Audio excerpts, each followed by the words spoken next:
Get set up here, brothers, y'all. Give me a minute. Let me get started.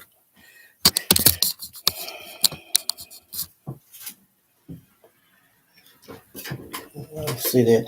All right. Hey. What's up, world? It's your boy G Shrimp. Everybody, Faith Baby Daddy, voice of the street, man. And welcome to the G Shrimp Show. Today we go be in Chicago, y'all. Brotherville Entertainment. We in the studio. This is our first official live, man. And shout out to my boy, Straight Boxing for Las Vegas, for giving me the topic, although I was leaning that way anyway. You see, I got the shirt on, brothers. Free Jef Fort. We gonna discuss that, and then I'm gonna show y'all some of who Jef Fort was, bro. That's how we gonna do it, you know. And since we just started, I got to give a shout out, y'all. I need y'all to start joining this membership, y'all.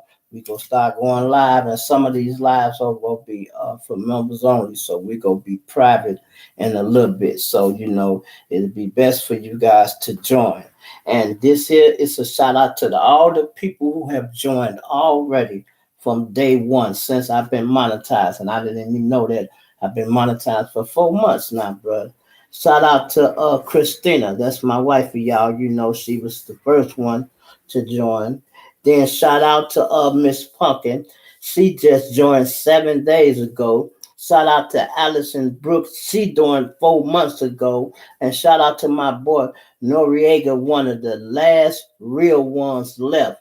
He joined 4 months ago too. Shout out to my boy Corey for always pushing me to keep going with this thing, y'all. And everybody else, I'd like to welcome all the new subscribers and everything. Y'all know we just hit 10,000 subscribers, and that's what's going on. We're going to try to keep pushing. We're going to try to get the general that plaque, y'all. We're trying to get that plaque and put it right there on the wall. Now, I'm glad you actually tipped me off for this, brother, because I had somebody else I was going to do something with, but I'm glad you actually tuned in and tipped me in. Let me make sure I got all this stuff closed and ready, y'all. This is my first line. But okay, anyway. So look, right, I'm glad you had tuned me in on this, right, because I was going to lean this way anyway. But I'm going to let y'all know what we was trying to push for Jef Fort to get released for y'all. So I'm going to just read this. We was trying to get Jef Fort released under the First Step Act, y'all. And this is the article that they put out about his denial. It says, ex-Black Peace Stone national leader, gang leader, Jef Fort denied a chance for freedom through the First Step Act. Jef Fort has served almost 40 years in solitary confinement for conspiracy to perform a domestic terrorism act on behalf of a foreign government. Remember, I told y'all he had been charged as a terrorist. This is why they don't want to let him out, right?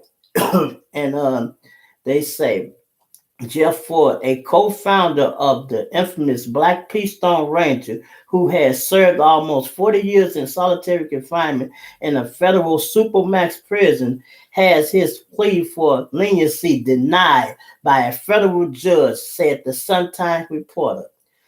It said early this year, Fort, also known as Akbar Malik Kabah, sent a handwritten request to the U.S. District Attorney, Judge, we're not even going to try to pronounce his name, seeking to be released to a federal judge in Chicago under the First Step Act, which allows sentence to be reduced for elderly or prisoners from state or federal release for waiting to the end of his prison sentence was reduced due to illness and a desire to spend time with his grandchildren. They do this for people when they get up in age. They say most of his loved ones are died. They'll give you early release if you're trying to spend time with your grandchildren.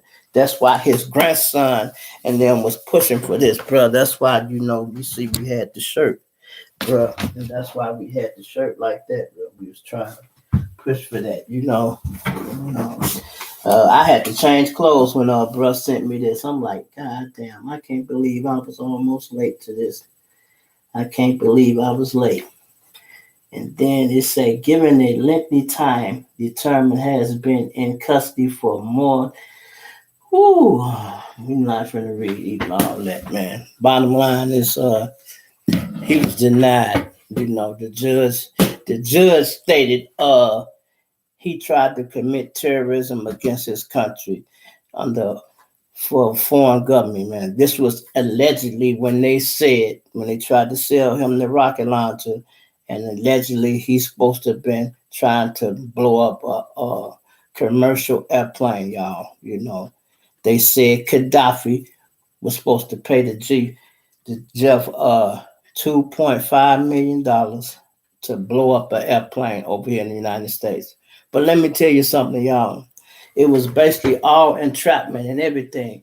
Jef Fort never, allegedly from rumors and what I'm hearing, never spoke to Gaddafi, y'all.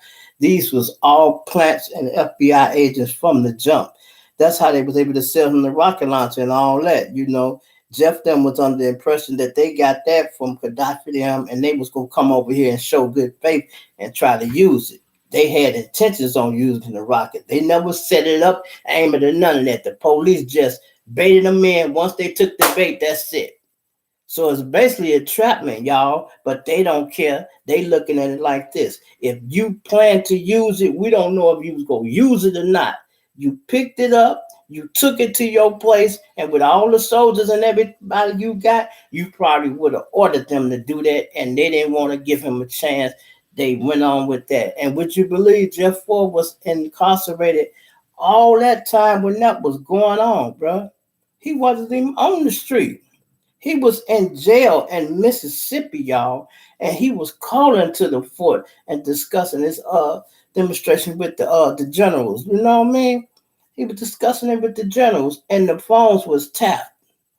Now, Jef was calling from a penitentiary. Naturally, he know they was listening to the phone call, but he wasn't worried about that because he was speaking in code. You know what I mean? He was speaking in code to the brother. It took the police a long time to crack that code. A long time to crack that code. They just listened so much to some of the words became familiar, and they was able to put it together like, oh, okay, peanut butter might mean gun. Now that ain't what it we use, but I'm just using that for example, y'all. And they was listening like that. They railroad all our leaders, y'all. Anybody that could change the streets and do better, they don't want them out. Don't y'all know Larry Hoover was scheduled to be released? Don't y'all know he was close? Let's say, for example, right? Larry had 60 years, or let's say 50 years. The man had did like 45 years, and he was getting close to being maxed out, right? His rappy had been home on his case. Don't y'all know they went to the state prison, re-indicted him, took him out of federal prison, put him in state prison, gave him new time, and started his case all over again. All because he had so much authority. They were scared if he get to release what he would do. And he had changed the GD's growth and development and everything. He was thinking positive. I don't even think he would have been on no folly if he came home. But they didn't even want to give him the chance, y'all. And they did Chief the same way. It's just bad, bro. It's just bad, man. I'm going to show y'all some of these things on Jef Fort, so some of y'all that ain't familiar with them, y'all can get in tune with them. Now, this first thing we finna take a look at, y'all, this here is Jef Fort's grandson. This is Jef Fort had a son named Prince Angel. Y'all might have heard me touch on that the other day when we was demonstrating, when I had that story about the two princes, right? This is that boy's son. He's from the east side, Terrortown. This is Prince Angel's son. And DJ had interviewed him, y'all. We finna run that interview. Since we talking about Blackstones and Chief, we go show you how he feel about his granddaddy, And he a nice, humble brother, seems to be all right. I don't know too much about him, ordinary than that he Angel's son, and what I seen from this video. He seemed to carry himself like one of the guys, though. Hey, what's up, bro? No, not mine. Y'all bag it up. Yeah, oh my God, y'all pardon. And look how close they is. You talking about black stones. Mine's pop right. Mine's go pop right in there because it's all about stone shit. That's the algorithm, bro. Here we go. If you give me literally 39 seconds, I'm going to show you exactly how I got over 1 million subscribers on YouTube without ever showing my face. DJ UCB don't know who we got in the building. You already know who it is. It's the Crown Peak. It's the Crown Peak. He says his name Minister Crown P. I hope y'all can hear that. What's up? Man. Where we at? What's up? Shit, man. You should have popped out to that shit yesterday, man. We was demoing about. You know what I'm saying? Oh, yeah. What was that, bro? I was busy saying, I know you sent me the plug and shit. Yeah. That was just that little birth of the nation I had, you know what I'm saying, from my dad and my granddad. We go that shit every year, bro. That shit big, bro. Go. Yeah. I'm going to get to it next year, y'all. Birth of the nation. And let the folks know who your dad and your granddad is. Man, they them legends. You know, Jef Fort. I'm the grandson of Jef Fort. Damn, hold on. What? Yeah. Say that shit again? Jef Fort. Damn. Yeah. Jef Fort grandson? Yeah, the Chicago legend.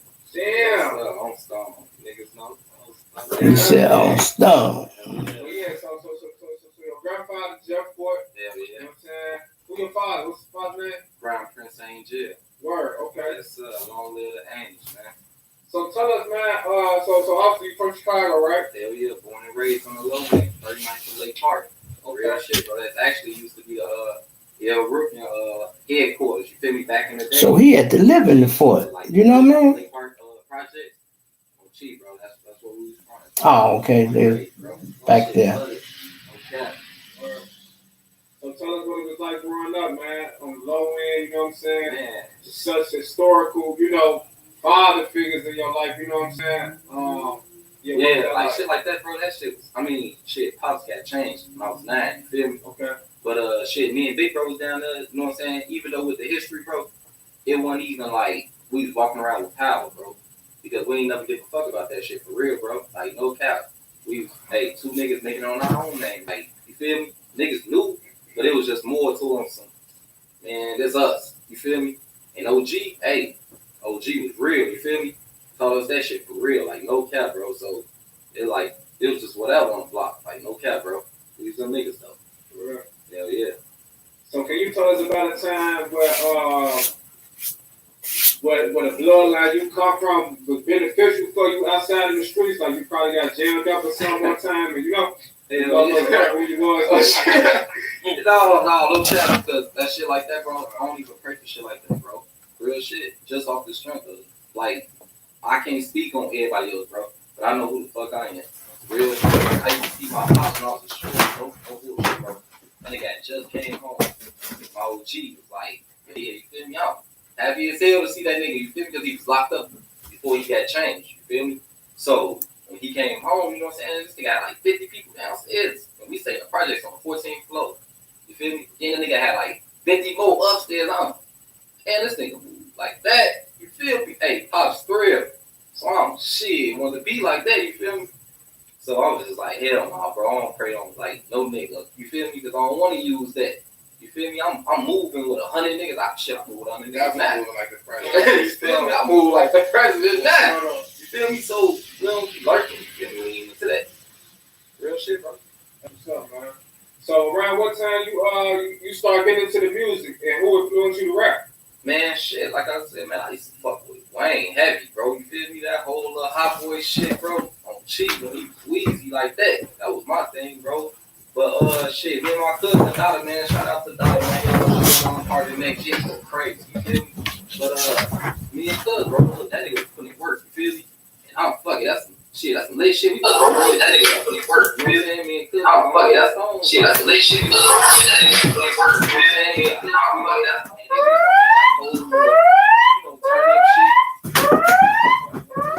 Man, I was checking out your music before we started this interview. One song I was really fucking with was the Black Stone Slide. Can you tell us more about how you made that song, like the stuff behind it? Oh, for sure. Like, I was on some real chill shit with that. Like, that's the time where they made that GDs through the dope. You feel me? Yeah, like they made that shit. So I was just like, man, I ain't gonna follow that shit. You feel me? I'm gonna set this on train. You feel me? For the stone shit, I'm been putting on for the nation. So, you know, turn us up. Real shit. So, with all that's going on in the rap game nowadays, I got a question for you, bro. Why do you think Kanye West wanted to go the free Larry Hoover? You know, we don't never really hear like no free Jef Fort. You know what I'm saying? Why do you think Larry Hoover gets so much publicity and people kind of, you know, might be sleep on your grandfather's name? Man, shit. If you ain't from Chicago, real shit, bro. Anybody that's on the outside looking in, Von and Duck. You feel me? Two disciples. At the end of the day, like, yeah, this Boxdale and this Larry Hoover, but that's what our city banked off of, though. Like, them type niggas. Like, you ain't hearing about no Stones that's up, you know what I'm saying, heard now probably, but they ain't trending Jef Fort awareness. You hear what I'm saying? So when you hear these disciple names, then you made that G through the dope, you know what I'm saying, song, all that on Larry, like, you know, ain't no awareness built up on my granddaddy, you know? But that's my job, though. You know what I'm saying? I'm turn us up. I'm back. So, I like that answer, bro. Tell me more about your upcoming plans and how you plan on continuing to carry your grandfather's legacy. Oh, man, I've been doing that shit already, you know what I'm saying? That's why I created this whole next gen thing, bro. You feel me? This sound business. Be a leader, bro. Like, no cap, man. My granddaddy a leader. Real shit, bro. I like that shit. That shit in my blood, bro. You feel me? I'm gonna stand on that business. I know we talked about this prior to the interview of the whole grandson speculation. You know what I'm saying? Yeah, hell yeah. You know, King Von naming himself grandson, where, you know, it was said to be some other niggas out here, you know what I'm saying, Right. calling themselves grandson, you know what I'm saying? You know who the real grandson is. Yeah. You know. Free Right. Big Bro. Big bro, man. Hey, man, my big bro right now, man, he doing the bid right now, so he gonna come home next year. Real shit, big bro been trending that whole grandson title before Vine. You know what I'm saying, bro? It wasn't no secrets to that shit, man. The streets know for real. Like, that shit Google, like, bro, no bullshit. You feel me? But like I said, bro, we ain't gonna. Hey, I forgot his big brother name. Put it in the description. What's his big brother name? What's Janji's other son name? What's your thoughts, man, on the current state of Chicago, man? Kids going crazy. It's a lot of, you know, of course, killings, but, you know, carjackings and, Yeah. you know what I'm saying? A lot of women been getting hit, you know, little kids, you know. I remember a time where certain. Let me know if y'all can hear that. Yeah. So, yeah, what's your thoughts, man, when you see what's going on in your city? Man, no structure, bro. Real shit, bro. No guidance, no leadership, nothing, bro. Hey, all these kids, they following the trend on YouTube, bro. You feel me? Whatever's popping, whatever this and that. Back then, look, shit, we was blessed to have big homies. You feel me? We was blessed to still have certain people in the street that kept us from doing that. Hey, little Mo, can't go over there. You feel me? Like, little Mo, hey, no street lights on. You feel me? Go in the crib. Real shit like that, bro. They ain't got that, bro. But that's the whole thing, though, bro. I started this next generation shit. You know what I'm saying? Next gen to get the shorties back right. Real shit. I ain't gonna give up on them. You feel me? Because a motherfucker ain't give up on me. Yeah, bro. Blessing. And going back to one of your previous responses, you had brought up, you know, Von and Doug being disciples. What makes the Black Stones different from these more publicized gangs that America hears about in Chicago? Man, like, I don't know who know what about, you know, this and that, but Black Stones always been built on structure. You know what I'm saying? That's the way we move, the way we talk, you know, the way we handle things. You feel me? We was built like that because my grandfather created that type of man, you know, and he had this whole demonstration where it was like one of those weird shit going on where niggas was getting wild, you get backdoors and all that crazy shit that's going on, you know what I'm saying, nowadays. Like, it was none of that. You know what I'm saying? Even though, you know, there's situation. But back then, it wasn't no backdoor thing, none of that, you know? I think I read some shit somewhere saying your grandfather the reason Chicago public schools get free lunch or something. That's Hell yeah, man. He did so much for the youth, man, in Chicago, though. But all that shit is not, you know what I'm saying, not knowing because ain't nobody standing on business. You feel me, bro? Like, I'm just one voice. You feel me, bro? And I could say what I want to say, but at the end of the day, bro, motherfuckers got to listen. You feel me? They got to listen. And they got to lead, man. Like, the media, he did so much, like, good, bro. But the media don't want that shit out. No bullshit, bro. You got a lot of people that's out here actually standing up saying free Jef Fort. You know what I'm saying? Because first thing you do is shut everything down. You know what I'm saying, bro? You got some people that, you know what I'm saying, political over here doing this with Jef Fort. You know what I'm saying? But they shutting it down. You know what I'm saying? But me as his grandson, bro, that's why I stay clean. As far as, bro, I'm not a felon. I went to college. You know what I'm saying, bro? I ain't no dummy out here. None of that shit. Like, I'm standing on my grandfather's business for real, bro. A real fort. Like, you got a lot of people that speak on some shit, you know what I'm saying, bro? And it's weird because if they bringing the righteous, you know what I'm saying, awareness to my granddaddy, or if they harming him, you know what I'm saying, wrong. So, you know, I don't play all that shit, bro. I got my own voice. I'm going to stand up and I'm going to say what I got to say for my granddaddy. Like I said, I'm standing on his business. Show. This October 10th and 11th, Prime Big Deal Days give Prime members exclusive access to 2 days of big savings, which means you're kind of a big deal. Prime Big Deal Days, October 10th and 11th, only for Prime members. You know what I'm saying? It's a lot of bullshit, though. Like, I don't know, bullshit, man, that people sleep on Jef Fort about, bro. Like, you feel me? He just want no gang banging ass niggas, bro. But of course, one's gonna think, oh, he's saying anything for the camera because that's his granddaddy, so he just trying to play that motherfucking role. Hell no, ain't no motherfucking role to play real shit, bro. Like, that nigga ain't the leader of the Black Stones to me. That nigga my granddaddy. You feel me? Like, that's my granddaddy. You feel me? Like, I miss that nigga for real, bro. Like, no bullshit. Like, it ain't just fucked up because I ain't never had him in my life. You know what I'm saying? He got took early, way before I was, you know what I'm saying, thought of or whatever. Then my dad, shit, he got changed, you feel me? Then big bro locked up, you feel like, hell no, man, shit. They just gave me my uncle back, you know what I'm saying? His son out in this world, no bullshit. Shit, my granddaddy come home too. Chief of Lee's let him spend his last time with his family. Real shit, bro. Like, free that man. No bullshit, bro. Free that man. Real shit. I think Free Jef Fort, y'all. 14, bro. You know, like 14 at that time, I went to go see my granddaddy, you feel me? You know what I'm saying? This was he was in Maryland. You know what I'm saying? My great grandma, you know what I'm saying? She passed away. And my uncles, you know what I'm saying? Me and Big Bro went once, and then I went by myself, you know what I'm saying? And just to like meet him, like, you know what I'm saying? That had to be Bennett, bro. Just to see my granddaddy, bro. It's people to this day that they claim, you know, hey man, I'm playing on this and that. Oh, ain't never seen them. So just be as a kid, man, like that wisdom, you know what I'm saying, bro? Like that's a wise man. And I'm just like, damn, I'm trying to get to know him the whole time. Everything he's saying, I'm understanding. Like that shit was just in my blood already, bro. Like, you remember some of the conversations? Hell yeah, like man, no bullshit, man. And let's talk about that guy. huh? Let's talk about that guy. No. I remember when he told us some shit like, you know, he told me and my big brother, bro. No bullshit. He always said, be a doctor. You know. When the generals over there tell them don't go too far, just. You know what I'm saying, bro? Like, this was a man that being treated like the bad guy his whole life. You know what I'm saying? But giving his grandsons, you know what I'm saying, future thoughts like, be this, be that. You know what I'm saying? It wasn't no negativity stuff, like it was never no, but you know, that's family though, you feel me? So, like I said, if you don't know that man, you won't, that's the bad guy. But real shit, man, he a grandfather, you know what I'm saying? He a dad, you know what I'm saying? And he a leader, you know what I'm saying, to a lot of people. And you ain't even got to be Black Stone just to, you know what I'm saying, know Jef Fort and respect that man. Real shit, bro. Hey, I was watching this DJ Vlad with her interview.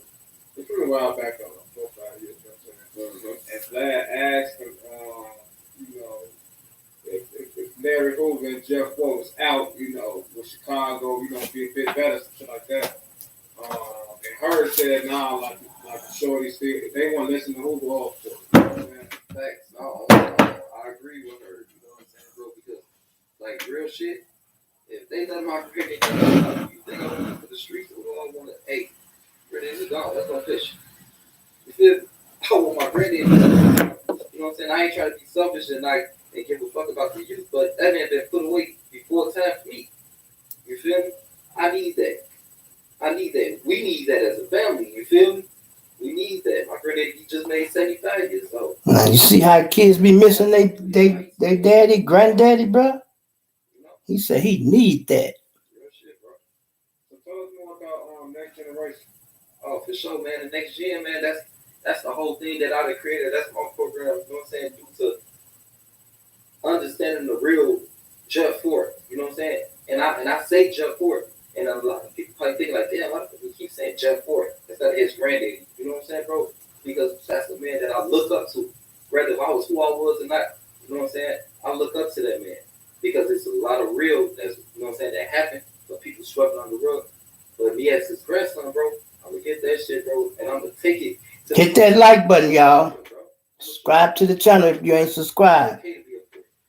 Bro, I ain't never been locked up. You feel me, bro? I ain't no felon, I ain't no none of that, bro.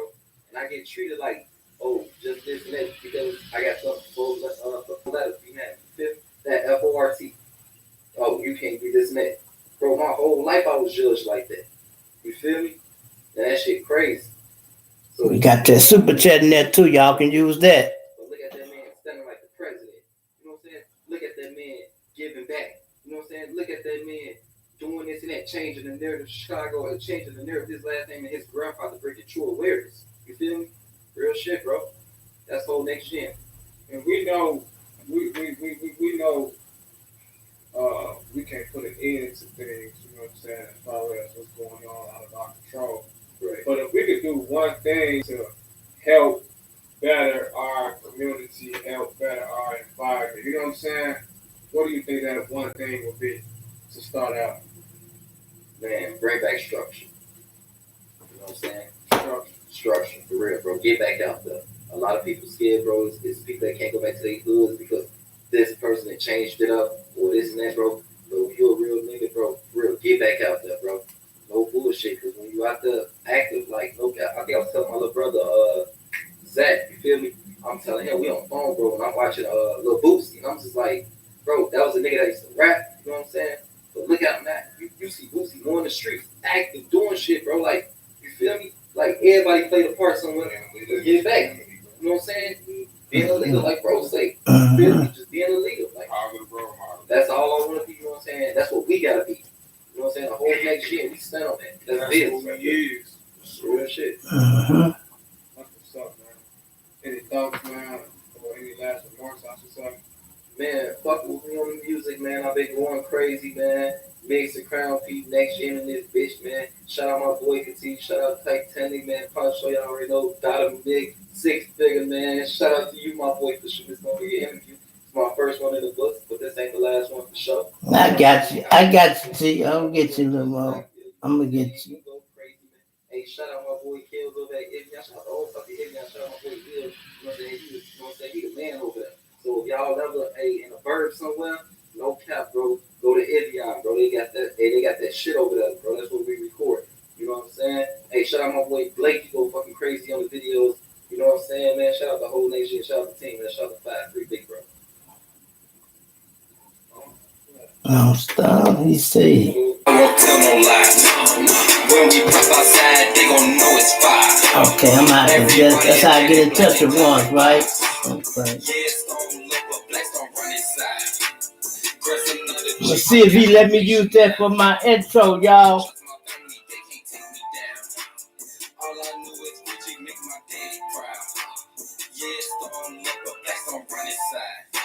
I don't think we can use too much of that, bro. You know, yeah, that's the Angie's son right there, y'all. You know, and y'all, this we gonna go back and let y'all check out one of these other demonstrations, man, on Chief, man. Let y'all check out the other demonstration since it's like Peace Stone Day, y'all, man. This here, all this for Jef, man, for them denying one, you know. This here is all about This is all about Chief, y'all. Anything you want to know about Black P. Stone, here we go. From me to everybody else who got an opinion, bro. In 1987, when this young man was 40, he was sentenced to 80 years in prison as the first man in the U.S. to be convicted of terrorism and is still in prison today. In between those bookends, Jef Fort took control of one of Chicago's most infamous street organizations and changed its name to one that denoted peace, prosperity, people, and power. That group, the Black P. Stone Nation, then spread out across the country, even to Los Angeles. Then Jef Fort changed his name to Prince Imam Malik and changed the name of his organization to Al Rukin, an Arabic name. But first, let's go back. Jef Fort, reputed leader of the Al Rukin street gang, adjusts his distinctive headgear as a companion tries to ward off a photographer at traffic court in Chicago. Fort, accompanied by about 20 of his generals, appeared on charges stemming from a high-speed chase, which ended in the arrest of the longtime street gang figure. I was reading a 1988 story from the Chicago Tribune. I came across a long article with many people, mostly Chicago PD, interviewed, but some family also, about the enigmatic and powerful figure Jef Fort. Quote, Jef Fort is directly or indirectly responsible for 500 to 1,000 murders. A detective named Kolovitz states. Lord, he knows that Fort had never been convicted for a single murder at the time. And what is indirectly? Allegedly. I mean, we're all indirectly responsible for all sorts of things. You don't go to jail for being indirectly responsible. Chief Mickey, all this assumptions, bro. It's like nearly every They cop assume. on the South Side boasts of arresting Fort or beating the hell out of him. Outrageous stories like Fort jumping on his victims from trees. You'll hear that he patterned himself after Hitler, threatened to kill Jesse Jackson, and made serial killer Richard Speck his main squeeze in prison. Most of these stories are unprovable, the cop Kolovich concedes, like the murder estimate. The interview was conducted at a bar, which is simply the white man's dope spot or trap in the modern parlance, and once the Chi-Town 12 was liquored up, he had lots of stories for the intrepid reporter about Jef Fort. Once he recalled, they raided an Al Rukin-owned apartment building in the middle of the night. In the confusion, several Al Rukins rushed down the hall and pinned his partner in a corner, guns cocked pointed at his head. Luckily, Kolovitz said Jef Fort was running down the hallway to see what the commotion was in his underwear. And Detective Kolovitz was able to grab Fort, let him tell his Al Rukin cronies, let my guy go or yours is gone. While Jef Fort was locked up and forgotten about over 30 years ago at this point, he was once seen as a real political force in Chicago, all the way up to President Nixon's White House even, who invited him to the 1969 Republican inauguration. But it's not going to be no killing without killing. No killing without killing, bro. His potential for good or bad was once hotly debated, but by 1970, his detractors had won. Since then, the story has been told almost exclusively by police and prosecutors. Law enforcement spent millions to destroy his group and imprison him forever, which they've effectively done. In 1988, Cook County charged Fort with ordering the hit of a reputed dope dealer named Willie Bibbs. And Al Rukins were also tangled in an alleged, well, not alleged now, they were found guilty of being involved in a murder for hire scheme involving Noah Robinson, who was Jesse Jackson's half brother. Noah Robinson had That's right. Jesse had brothers. Spending money, and when the investors sent an investigator up to Chicago to check it out, bang, Al Rukin hitman did it. Noah Robinson got life no parole for ordering a hit. He's still in prison, and he's Jesse Jackson's half brother. Every yeah, I heard of that too, y'all. Allegedly, Noah Robinson was Jef Fort, not Jef Fort. I mean Jesse Jackson half brother, y'all. Now, for me, They would someone get rid of who reads a somebody. lot about all these different stories. I mean, it's funny, but it's not. You know, you read like in Chicago, you read the gangster disciple indictment. All crime on the south side of Chicago has its hands in the GDs. But if you read the Black P. Stonewall Looking indictment, then all the crime on the south side can be traced to them. And yet they were rivals. So how does that work? Right. Backtracking. Jef Fort's family was on the path of the American dream, like a lot of black families in the 50s, until it got derailed by the changing American economic and political landscape. The Forts migrated to Chicago in 1955. His father, John Lee, went to work for U.S. Steel, one of the biggest companies in the world at the time. Things were going well, but then urban renewal came, whipped up their neighborhood at 22nd Street in Cottage Grove, and they relocated to Woodlawn, which had been a white neighborhood that was rapidly changing. He lived in a building called Big Red, a red brick building at 6536 South Blackstone Avenue, right near the corner where the Blackstone Rangers organization was born.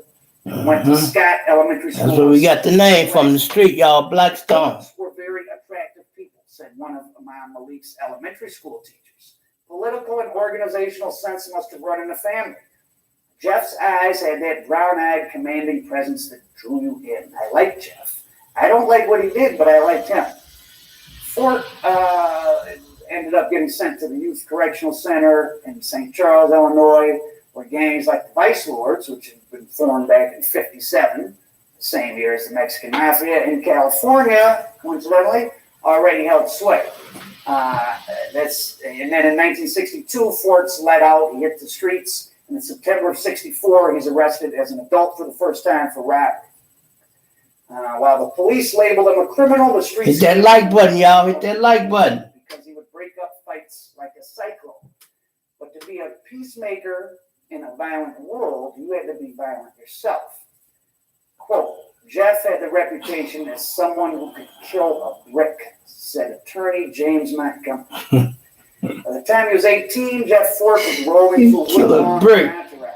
Kids on the playground would pile up along the fences. 21 of them. Fort acted as the neighborhood godfather at this young age, giving shoes to kids who needed them, finding homes for families who were evicted. I wonder, did this mean he had money or just that he could make things happen through his force of personality and mastery of human strategy? Most likely the latter. Now, the Woodlawn neighborhood is quintessential urban change. It experienced one of the most disorientingly rapid demographic changes of any area I've ever read about. That's the east side, y'all, the Woodlawn area. White flight phenomenon is old news. We all heard of that. But what was really shocking in Woodlawn was that the number of children, human beings under the age of 18, increased 7 times between 1958 and 1964. So imagine that you're 10 years old and you live on a block that has you and 2 other little kids. So there's 3 kids on the block when you're 10. By the time you turn 16, there's 21 kids on the block. 18 of them are new, and most of them are fresh up from Mississippi. So this is the textbook description of the places. My daddy was one of the ones from Mississippi, y'all. In Chicago, street gangs were like children's mafias, really. And Fort's unusual hold over hundreds of young boys attracted the attention of Ed Woods, a youth worker who arrived at the Woodlawn Boys Club in late '63. The newspaper article I read about this breezed through that part, but I will slow down for a second to paint a picture of what was going on in a neighborhood like Woodlawn in the years just before the riots/rebellions that marked the start of a new era of ultra-high violent crime in some cities. What were youth workers? Youth workers existed in most big cities. They were usually college students, probably white, or recent graduates or graduate students placed into high crime areas to mentor the kids. Now, looking back now, it seems pretty absurd to have people that were not from the hood, triple outsiders coming to these communities to be mentors. Even when they had the best intentions, the cultural dissonance, it's hard to even imagine today. There's an established urban culture. There's the common language of pop movies and rap and pop culture. But in the early 60s, the kids on the south side of Chicago, most of them had been born in the rural South. So the urban environment was new to them too. So I was a 22-year-old white sociology graduate student going to understand the urban environment when the people in it didn't, because they were new to it themselves, most of them. So this Ed Woods was trying to get the gangs off the streets and in the gym, but he needed bodies. So he went to see Jef Fort.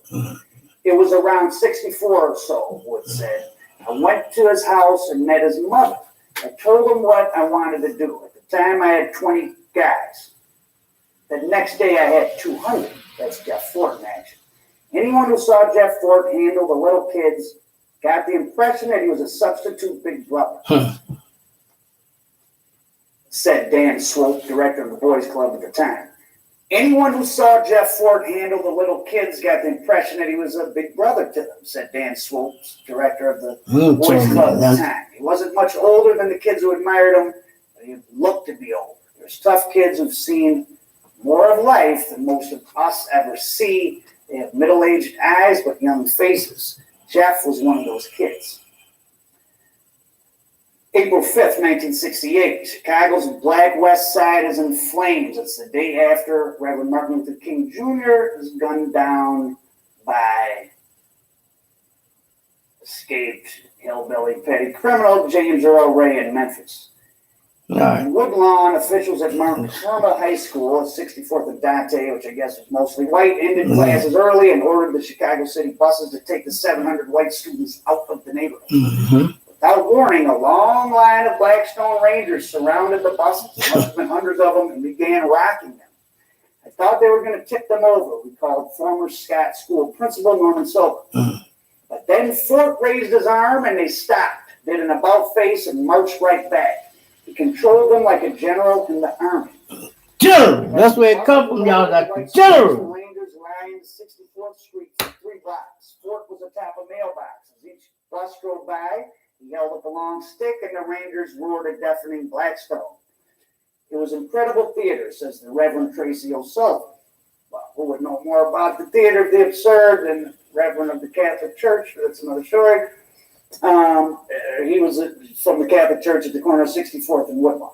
He decided right on that spot that it would be wrong to attack the school. He was reading the scene beyond the emotion of revenge and saying, how can I use this to further my power?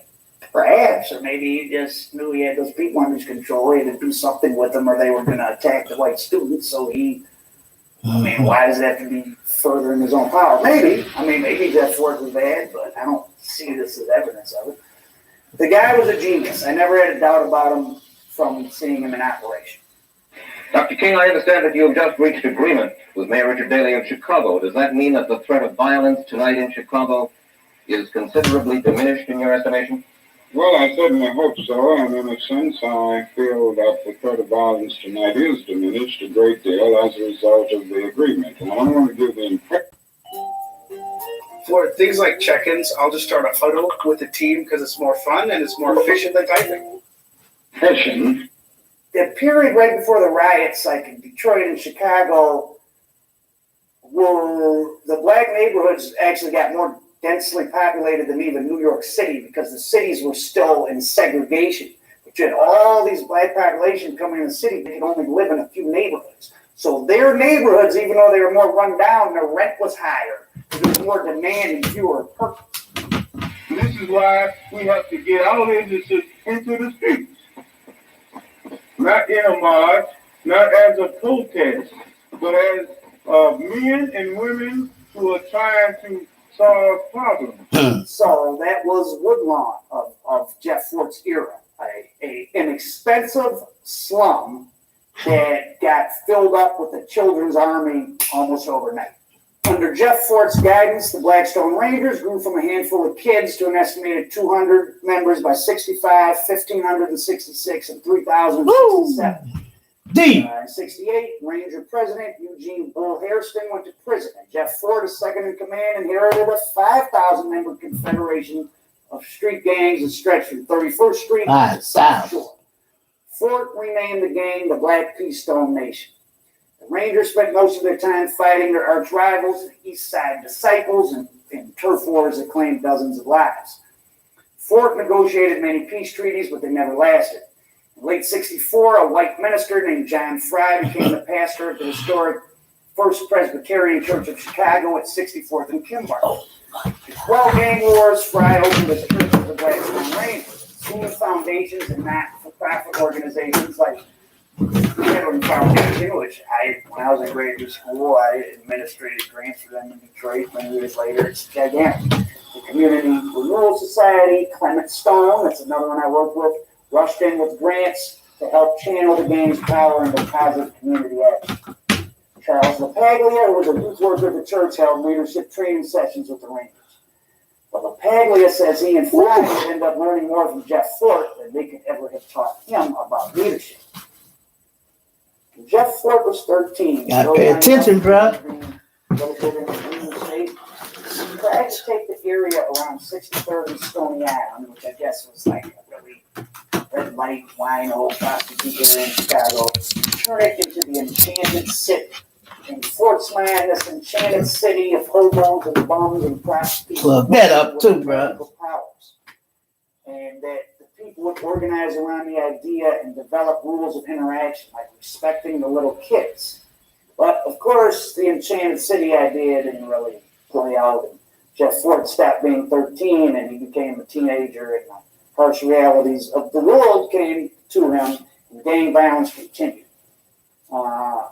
Chicago PD raided the First Presbyterian Church and found several guns that the Rangers had turned over to Frantic gang troops. But the damage was done, and the church was labeled the arsenal for the Blackstone Rangers. There's our old friends, the media, giving fake news. Right, raiding the church, bro. They didn't know they ain't supposed to even done that. In 1967, two radically different solutions to the gang violence problem were advanced. The police created a 10-man gang intelligence unit to break up the gangs, but a fledgling black community group called the Woodlawn Organization got almost $1 million in federal grants to start a gang-run job training program that would provide classes to 800 Blackstone Rangers and Eastside disciples.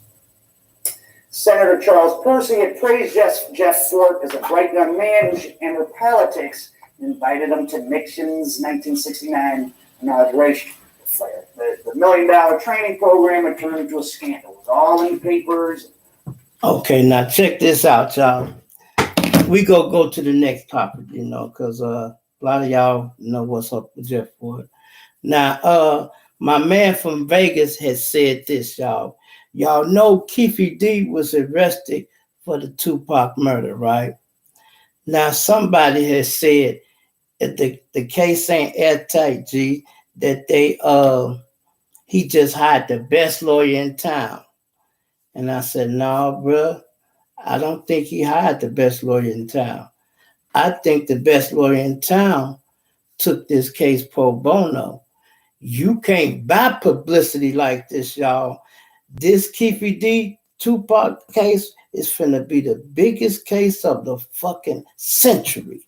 Why wouldn't you want to be the lawyer on that? You finna get all the attention in the world, all the press conference and everything. And what they finna do, and it might work, y'all, it might work, is play Keefe D like he was too dumb to know that his immunity didn't cover in another state, and he was too dumb to know that he shouldn't be talking about it. And they go have many tapes and the book to prove it. Like, look at this guy, Yana. He's telling everything because they told him he had to tell the truth. So when he came out of that room, he probably thought he was going to keep having to tell the truth, which is why he is talking like this in these interviews. That's what the lawyer going to have to say, and that's what he going to try to stand on. Will it work?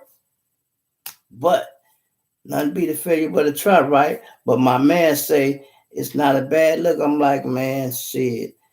I bet you that lawyer finna get a lot of publicity on that, y'all.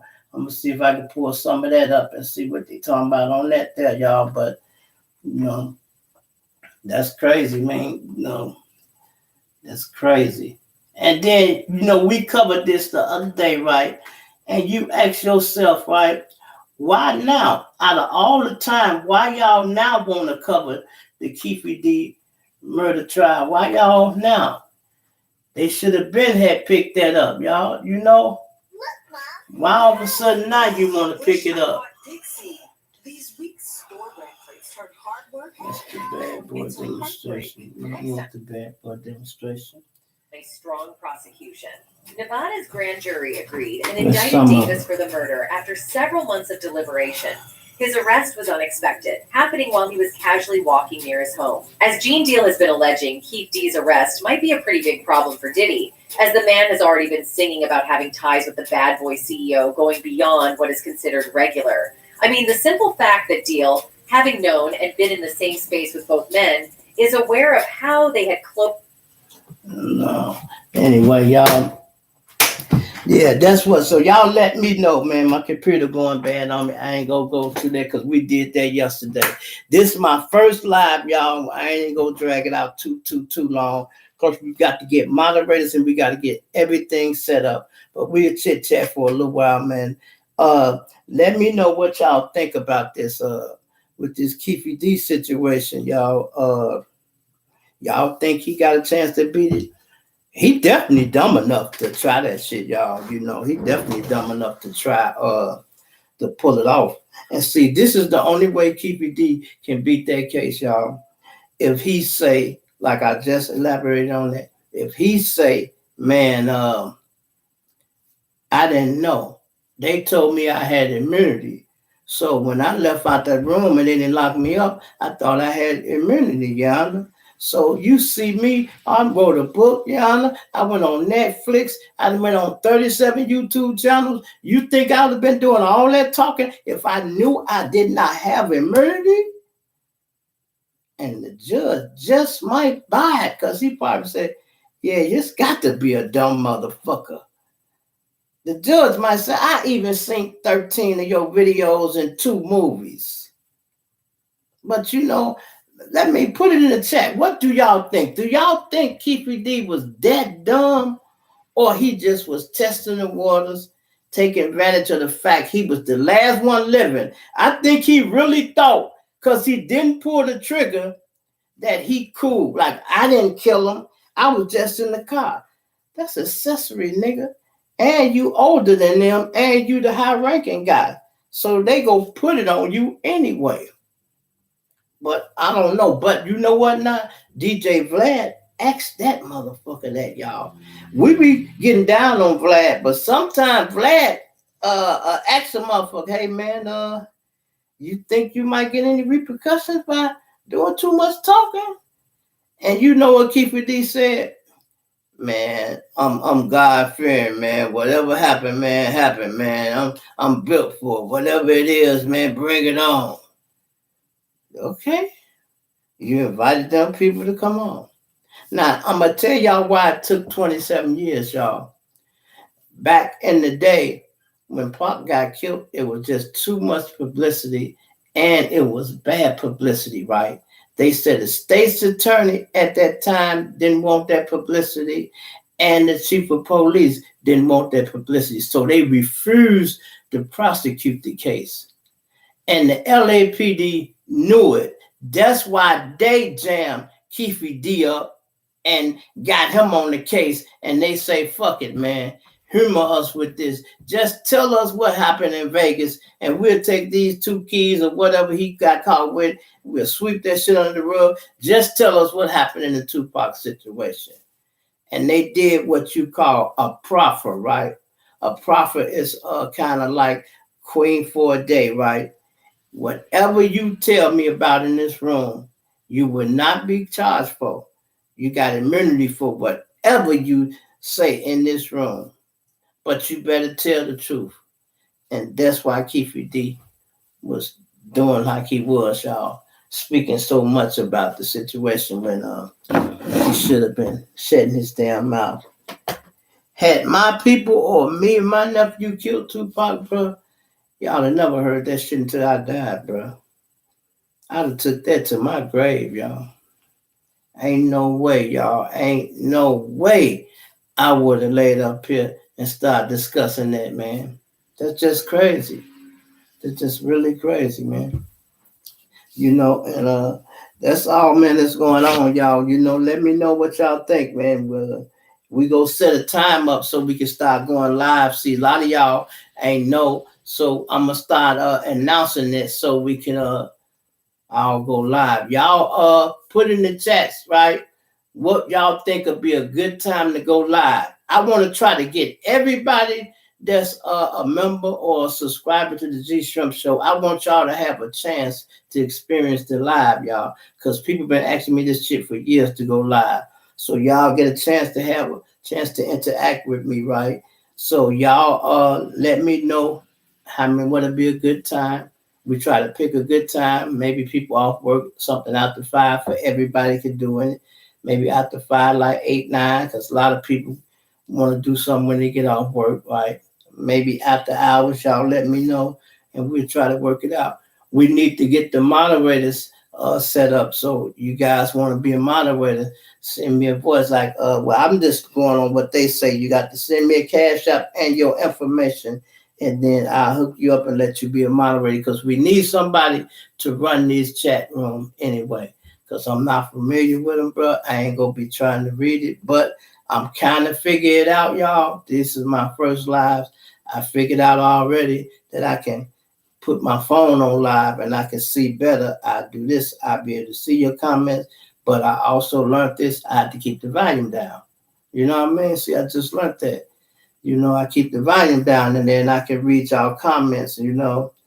And I appreciate everybody, all 11 of y'all that's in here. All 11 of y'all. Oh, man, I need y'all to start joining the membership. Because once you start going live, you know, YouTube got a lot of different rules and shit. You got to go you got to do so many lives for your members only. That'd be your chat member, your people who have joined the channels, because they got to get some type of perk for being a member. So we go have to give them their own lives. They go have to have their own posts and stuff that'll make everybody join. So one day you go turn on the G Shrimp Show and you ain't gonna be able to get on it. You go know why. You go be like, damn. And like I said, it ain't for $5, y'all. So you just swipe your little card and boop, you'll be straight. You don't even have to worry about it. We're not trying to charge nobody no lot of money. And you see, I had just read my list said I had read out all the people that was who already had joined the channel, bro. Did I throw my little paper over there? On the body. I've been doing a lot of stuff, y'all. First time, y'all, so y'all got to bear with the general, man. This is my first day, y'all. This is my first day. I just got my driver's license, y'all. Act like I just got my driver's license, y'all. And this is my first day, man, with my license, man. First day driving the car live, y'all. This go be, man, we go mark this one in the books, y'all. This one here in the book. Shout out to Christina for being a family member, y'all. She joined the channel. That's wifey right there. Shout out to Miss Pumpkin. Miss Pumpkin just joined 7 days ago, because Miss Pumpkin be giving me a hard time all the time, y'all. And she like, what can I do to make it up for you, baby? She said, I like hearing you, but she just be on me. Miss Pumpkin said, that was last week, General. You got to get out in the YouTube streets more. Now the hell I don't. I might have synced it, but I didn't want to speak on it last week. You know, sometimes y'all got to realize sometimes everything ain't made for a comment, especially for me, you know. We got to give a shout out to Miss Allison Brooks. Allison Brooks told me the first day she became a membership, she said, I'm going to rock with you long as I can. She said, long as my government check come on every month, I'm with you, General. I'm like, oh, wow. Thank you, Miss. I appreciate you, Miss Allison Brooks. And shout out to this one of my main supporters right here. This Noriega, one of the realest ones left. Check this out. This brother here, he donates to the Cash App, y'all, sometimes. He subscribe. He watch all the channels, y'all. He be on the podcast. Look, he gets in his car and drive home and listen to the shit on his radio. He showed me, sent me a picture of his dashboard. I thought he was trying to show me his little car at first, right? You know, I'm like, I love to see brothers doing good, though, right? But then I zoomed in. I said, damn, he's trying to show me, let's say the G Shrimp Show. Oh, he's listening to the podcast. That's on Spotify. And the podcast is pretty cool, too, y'all. When you're in your car and you ain't got time to look at the show, you can listen. It has little cool music playing in the background, and you can just ride and listen to the show. It's really nice. I like the way it sounds over there on Spotify, too. You know, I kind of like the podcast, you know, and I do the podcast through my phone, y'all. Like sometimes I do them at the same time. I just push it and record it, and then I upload it, and that way everybody can get it. It's real simple. Like I said, some of y'all get in tune with this stuff. You know, it's real simple. And then some of y'all want to do this. Like I was coaching one lady earlier today. Me and her was discussing. And I'm like, I was telling her some of the little hiccups you can hit and some you can't hit. You holler at me, I'm gonna give y'all the game for free, y'all. I ain't trying to teach no seminar, none of that. If you subscribe to my channel, you one of my people, and you smart enough to get my number off the thing, that means you reading, bruh. That means you reading. If you're smart enough to get my number off of the thing, when you see when it says Zelle, that is my phone number, because when you send money through Zelle, you got to use that phone number or you got to use the email. So that is my number. So some of y'all be feeling like y'all want to say something to me. Even if you don't want to talk, text it to me. A lot of people done text it to me. Like the brother boxing from Straight Vegas. Now they done brought me a shirt personally, y'all. And I'm in tune with the demonstration. But he's seen, I hadn't even checked on it to know it was denied, because sometimes when I ain't doing my YouTube channel and stuff, I don't just be on YouTube. You know, I do a lot of other stuff, man. And then, you know, I got an aging mother that's here too, y'all. She downstairs, so our family, we hold her down. I got to go down there sometime and spend time with her, and, you know, she going through early stage of dementia, y'all. And it's not bad because you can't tell it. It's just every other day, not every other day, it's just sometimes you tell it. Right now, she's not in no bad shape or nothing. She's just not telling the difference between dream and reality, y'all. Sometimes she'll go to sleep and that memory, she thinks she just did it. That's the only thing it is. And I even like it like that because she be so emotional with it. I come in there and say, hey, Ma, how you doing? Yeah, I just got back from church. Cleo went up there and he sang the song, and she tell me exactly everything that happened, y'all. And all this has happened, but it happened already. It's just a memory. And she was just asleep. She would think she just went, you know. And it don't bother me at all. I done got used to it. And, you know, when you love somebody, you got to love. And then this another thing, y'all. Love your parents and stuff while they're here, man. Because you never know when they go leave here. You got to love them while you're here. Some of y'all got these families and y'all in these toxic ass relationships. I'm talking about your mother and daughter or mother and son and family. Y'all, some of y'all kids, y'all know y'all doing wrong, arguing with your mama and all that, back talking and shit. This new shit that the new generation do, the disrespect from y'all have for y'all parents is out the roof, man. I can't believe it. I cannot believe it, man. I mean, I dated a woman and her son was like that. He was scared of me. So I was a gang chief. He knew not to play with me. And he didn't play with her too much either. But he used to go to the schools and talk to the teachers like they wasn't shit. And cuss them out and everything. And I told him, I said, hey, man. I said, where you get that shit from? I said, hey, bro. I said, man, if you don't respect your teacher, tell me who you gonna respect. And he said, listen, I said, I'm asking you a question, young man. Who you go respect? Me? You go respect me, a gang leader, over your motherfucking teachers? You for real, little boy? You know, and then I'm the one who got him out of jail too, y'all. And then all this slick talk they have for the streets. Then here is when the police asking you a question, you all quiet. Now I'm in here representing you as your daddy. But the police ask you a specific question. Now, I can talk much as I can, but when he say, hey, such and such young man, you think we don't got a cell for you? We don't got to let you go home. You know he getting him that scam. He trying to scam speech. And he said, I know what you heard. You think we finna just sign you out. He said, motherfucker, I can send you upstairs. I don't got to let you go home. He said, you seem like you got a good, stable system here. He said, you got your mama here and your stepdaddy. This not even your real daddy, but he in here trying to discuss stuff with me to get you out of trouble, and you sitting here quiet. Then you ain't even learning how to shit go. You know you have the right to remain silent. They say he told the police, man, only reason y'all caught me is because them damn helicopters. And guess what? When they charged his ass, that shit was in the report. Yeah, only reason y'all caught me because the helicopters. And I looked at him, I said, boy, ain't you learned you have the right to remain fucking silent? They tell you anything you say can and will be used against you in court. And you might think, oh, that ain't nothing, Shrimp. He ain't say nothing. Yes, he did. He letting the police and the judge know he cocky. He letting them know he cocky. Y'all wouldn't have caught me for one for them helicopters. And so the judge be like, oh, he said that? Oh, how long we had those helicopters? A good month. So he probably been getting away, huh? So only reason we would call him today is because we got these helicopters. I'm glad we got them.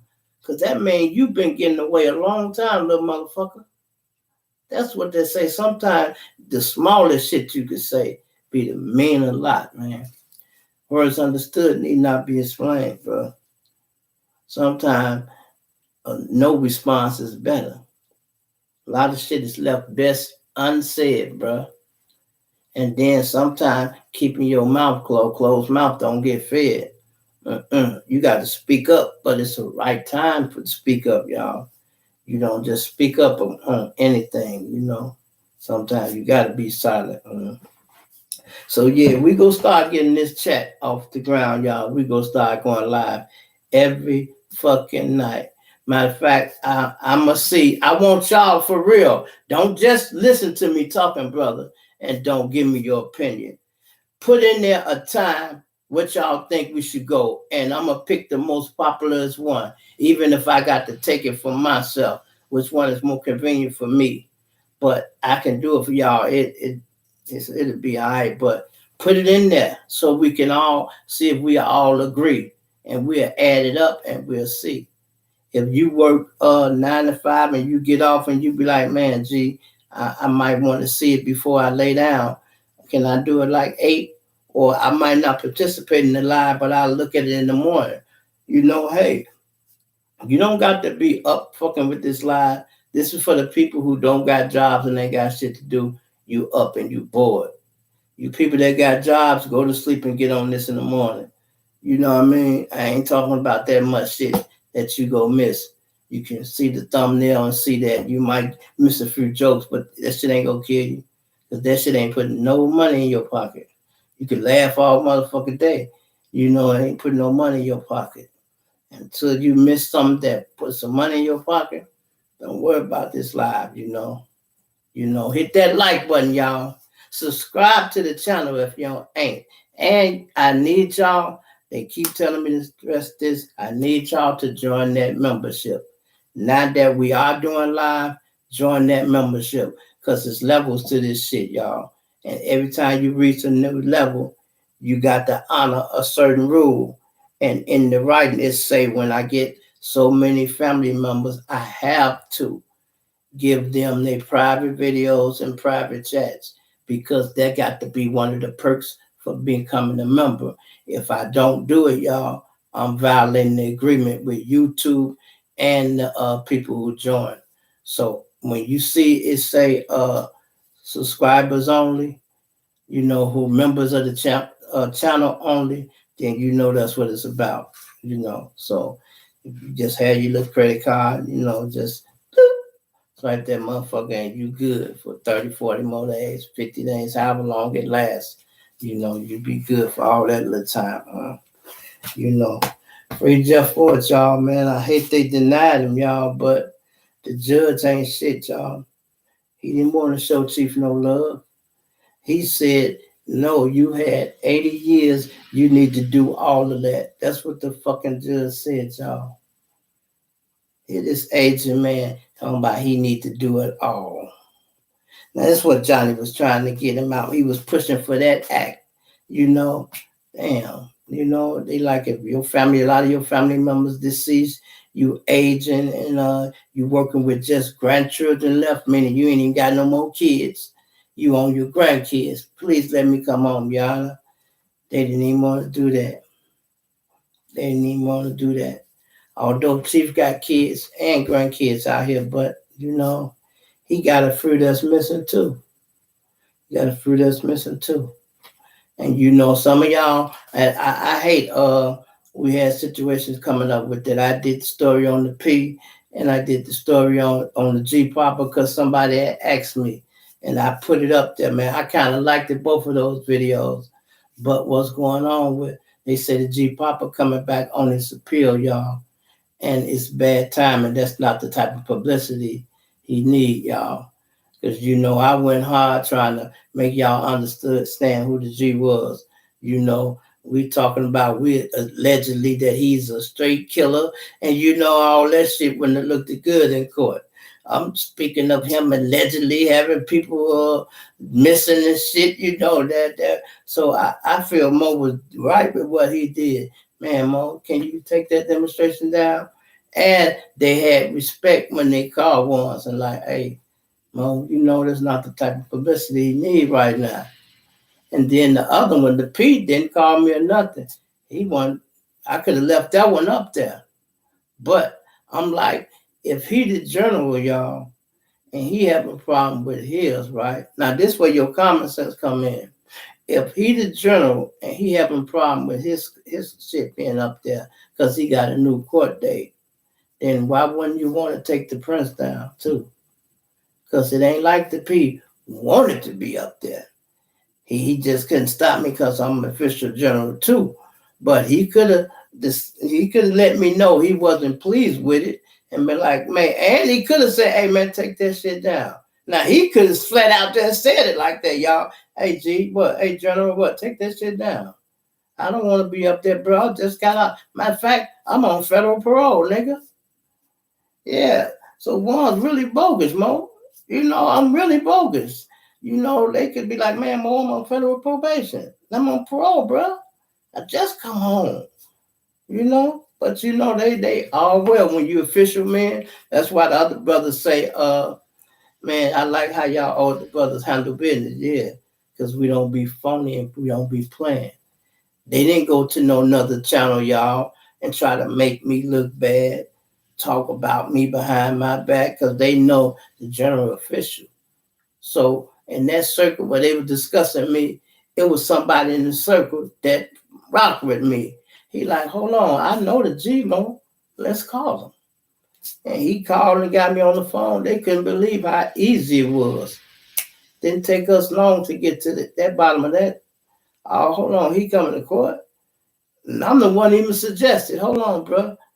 Because his son was giving me all the reasons why I shouldn't be up there. And I'm like, hold on. I cut him off, y'all. Like, hold on, little Mo. Let me ask you something. He like, yeah. I said, you want me to take that down, bro? He like, what, you G? I'm like, yes, sir, bro. We ain't trying to put your pops in no bad light. I was trying to show homage to him. That's what I was doing. I was trying to show homage to the brother. I didn't know it was going to affect the situation that he trying to get out. So, and that's the same thing I was doing to the P. I was showing homage to the P and to the Prince and Jill.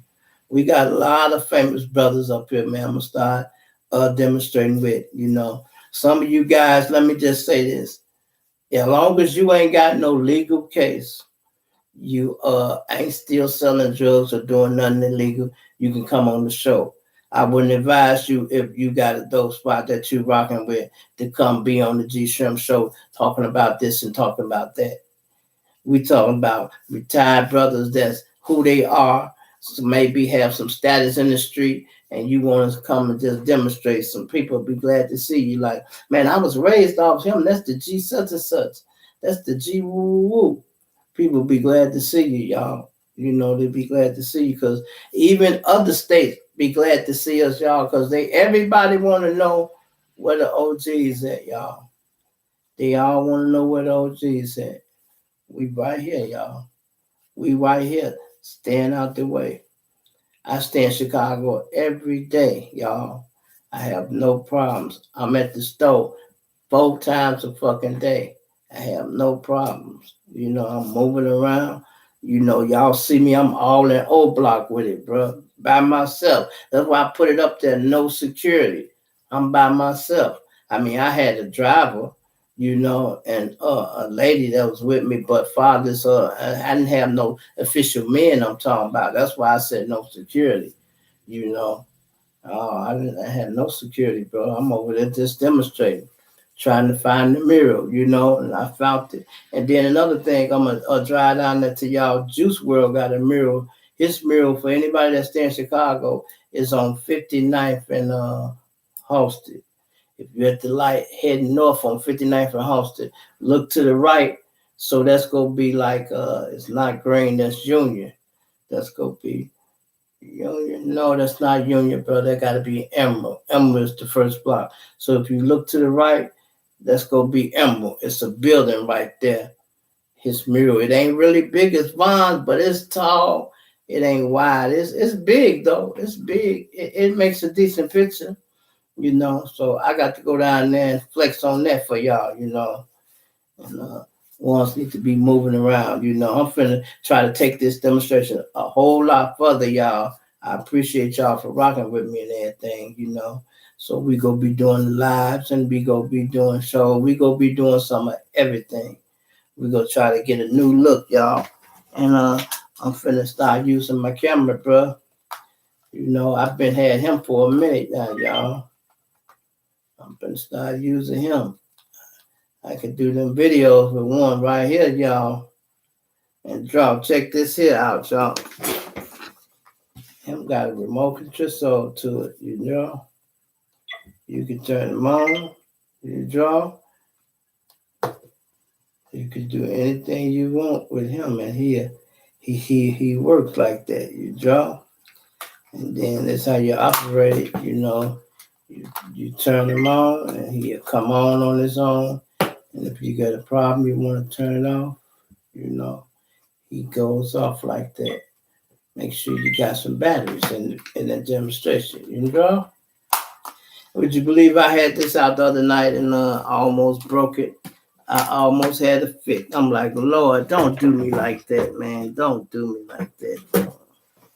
You know, so don't do me like that, you know. So, man, I appreciate everybody for rocking with me, man. Slide through just for a few minutes, even just the few little guys that did slide through, man. Let me see who all in here before I go. Let's see who all in here.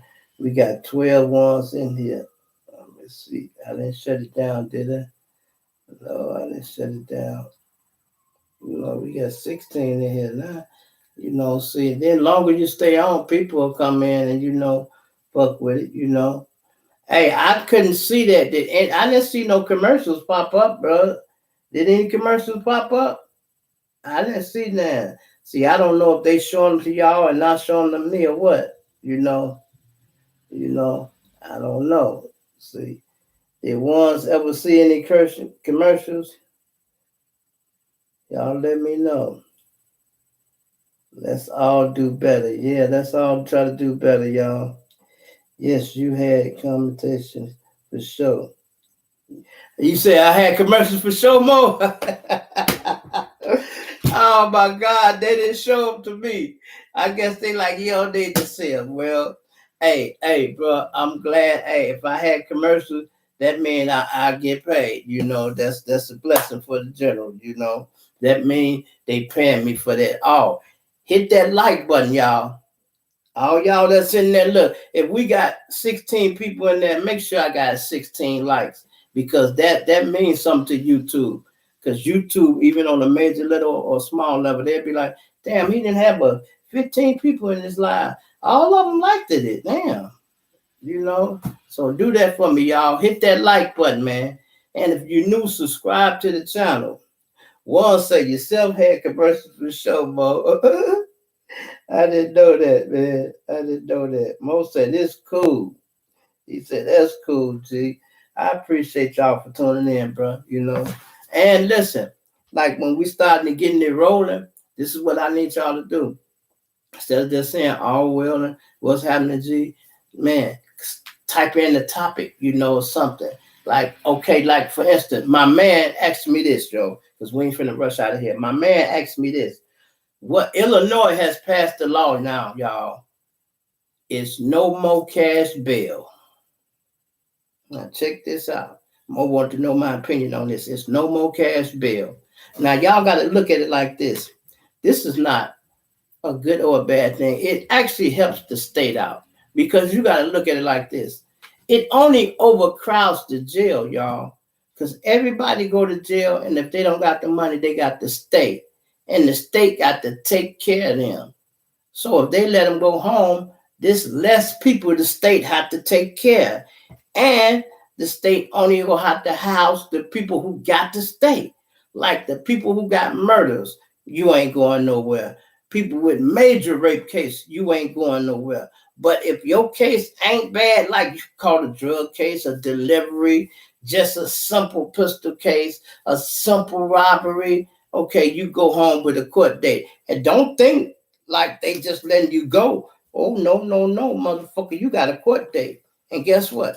If you miss a court date, your ass in jail. So don't think this shit sweet because you didn't have to pay to get out. Because once you catch that case, you under the laws and the conditions of that court. So you got to do what that court say. And if that court wants you to start dropping and pissing in cups, that's what you're going to have to do. And if they want you to go in early from 9 to 5, that's what you're going to have to do. Now, I was younger, y'all. I always had a little bond money. But sometime before I even have to bond out, I always could get house arrest too. Soon as I get there, man, I done been down in the house arrest department and my people up there bonding me out at the same damn time. And the judge, not the judge, what's his name, the sheriff coming there, he said, hey, G Shrimp. I'm like, yeah. He said, man, your people upstairs, man, they posting, man.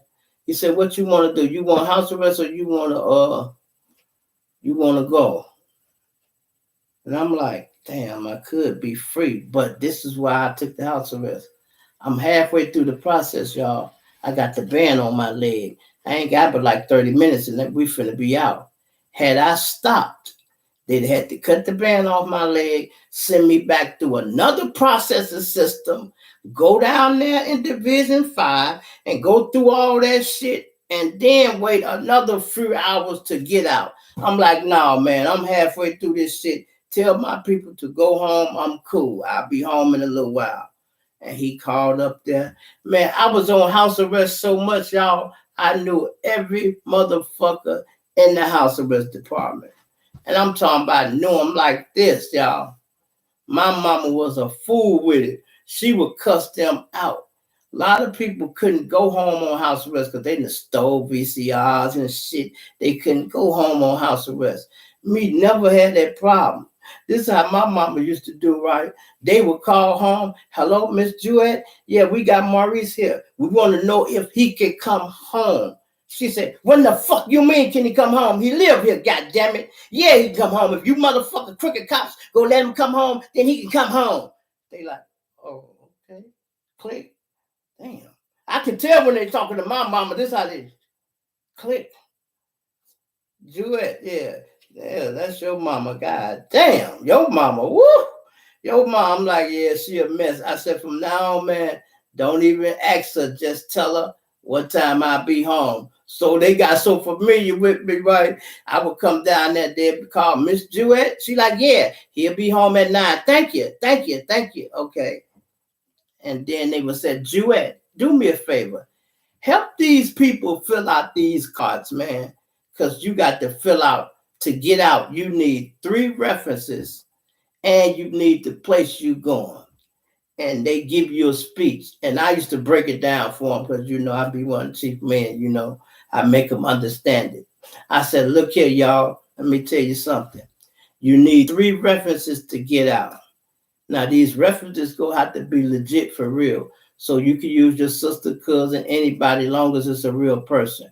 But I'm going to tell you this. If you planning on running and hiding, y'all, do not use this address as one of the references. Because when they start looking for you, when you cut that band, this is gonna be one of the addresses they look for. So don't, if you plan on leaving your mama house and going staying at your girl house while you're on the run, please don't use her address because they go be over there first thing in the morning. And then another thing they used to say, this is what they were about. We don't care if you run. Just don't take our equipment. We want you to put that box equipment in a plastic bag tied up and put it on the porch, cut that band and put it in the box and go on about your business. When we come there, we go retrieve the box. We got a whole nother unit that's going to chase you. That's not their job, y'all. They got a whole nother unit that's going to chase them. So, I used to have to break it down for ones like that. And it's amazing how, I've been locked up quite a few times. And one of the sisters, some people, they don't be knowing what happened. Well, let me just break it down to you. What happens when you go to jail, y'all. This is so y'all need to know. Out there playing with the police and all that extra shit, don't do that. If they pull you over and you ain't right, they find the gun. All that arguing with them and all that. If they find it, damn, fuck it. Cuff up and go to jail, y'all. Because the quicker you go to jail and get through that process, the quicker you be out. Don't you know if you went to jail and was there and got fingerprinted before the morning, you'll go to court in the morning, right? And let's say you ain't got no background. You go to court in the morning. When you see the judge, he go give you an I-bond. You go be at home. Or if you ain't got no bad background, you go be coming home on house arrest. I done told y'all this story, man. They raided my house with an FBI SWAT team, y'all. They hadn't raided my house like that when I was selling them things, man. These motherfuckers come, they were so deep, but they had ran the address and that police shooting popped up. So they came heavy because these were some police who had never had contact with me, right? Don't you know, let's say they locked me up, that motherfucker, they raided the house Sunday night, right? I got them and went to court Monday morning. Don't you know Monday evening I was back at home? Yep, I was back at home. My next door neighbor was walking up the alley, y'all, and he like, damn, man, they got my boy Trump, man. And I'm like, woo-woo! He like, damn, nigga, you out? Yeah, I'm out. So a lot of times when they come, like, oh my God, perfect example. Did you see how they raided Keefe D motherfucking house? Tell me y'all sink them motherfucking tanks and the FBI SWAT team. Ooh, Lord. Now, they act like what? Keefe D had killed Tupac. You hear me? I'm going to say that again. They acted like Keefe D had killed Tupac. That's why they got out on him. You know what they said? What? We going to get a murderer. You think we go send one little car out there, one unit? No, we going to get a murderer. So guess what? We go rotate like he is a murderer. And that's how they went, y'all. They went heavy. It's funny, y'all. It is so easy to get in trouble, but it is hard to get out, bro. It's hard to get out, but it's easy to get into, but hard to get out. That's why I be giving y'all the game preaching, man. If you ain't got to do certain shit, don't do it. Most people catch cases when they dealing with their addiction and they dealing in their lower self, right? Now, okay, let's say you ain't dealing in your lower self, you dealing in your higher self, but you're selling drugs, then that's just another level of the game too. So, hey, that is what it is too. If you out here hustling, you should have some bond money put up. Always save something for a rainy day. You know, I'll tell you this story. I heard once my old man told me this. He said, all us hustling, and we don't know the name of the game, y'all. And he wasn't lying. I told this story more than once, so I'm not going to even say it again.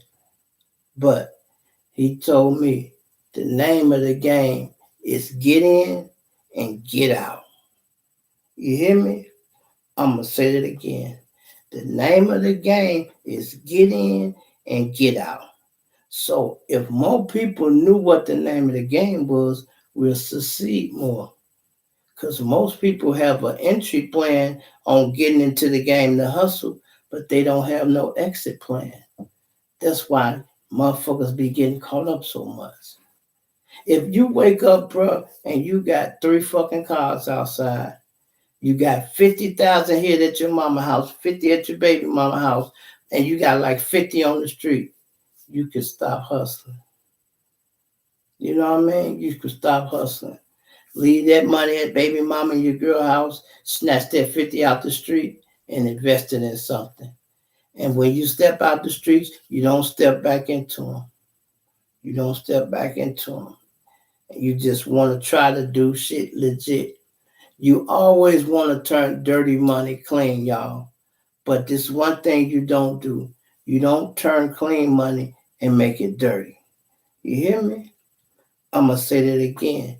You don't take clean money and turn it dirty. You take dirty money and turn it clean. For instance, don't you get your income tax? Well, no, pause. I ain't going to say that because that's what hustlers got to do. You get that income tax, you flip that motherfucker. Yeah, you flip that motherfucker. But I'm just saying, if you get a settlement and you got 50,000, I wouldn't suggest you take the 50,000 and put it in the street. You just use what you was already working with. That's what I mean. I ain't gonna say now. Income tax law, you know we all waiting on that. Motherfucker been getting an 8-ball all his motherfucking life.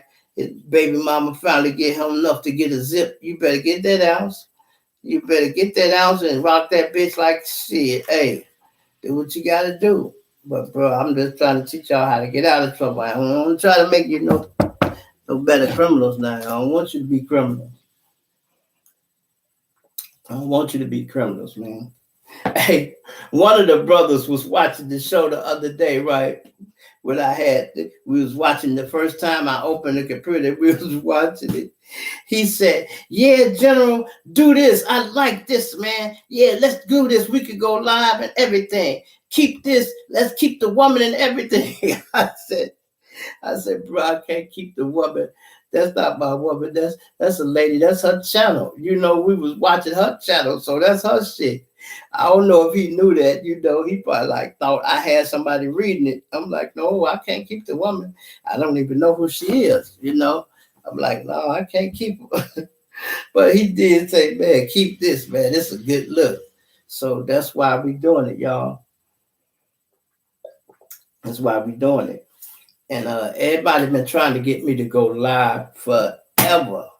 Now we here, y'all. So we finna pump this thing up. Look, our goal, y'all, what we doing, we trying to get the general silver plaque, y'all. I want that button.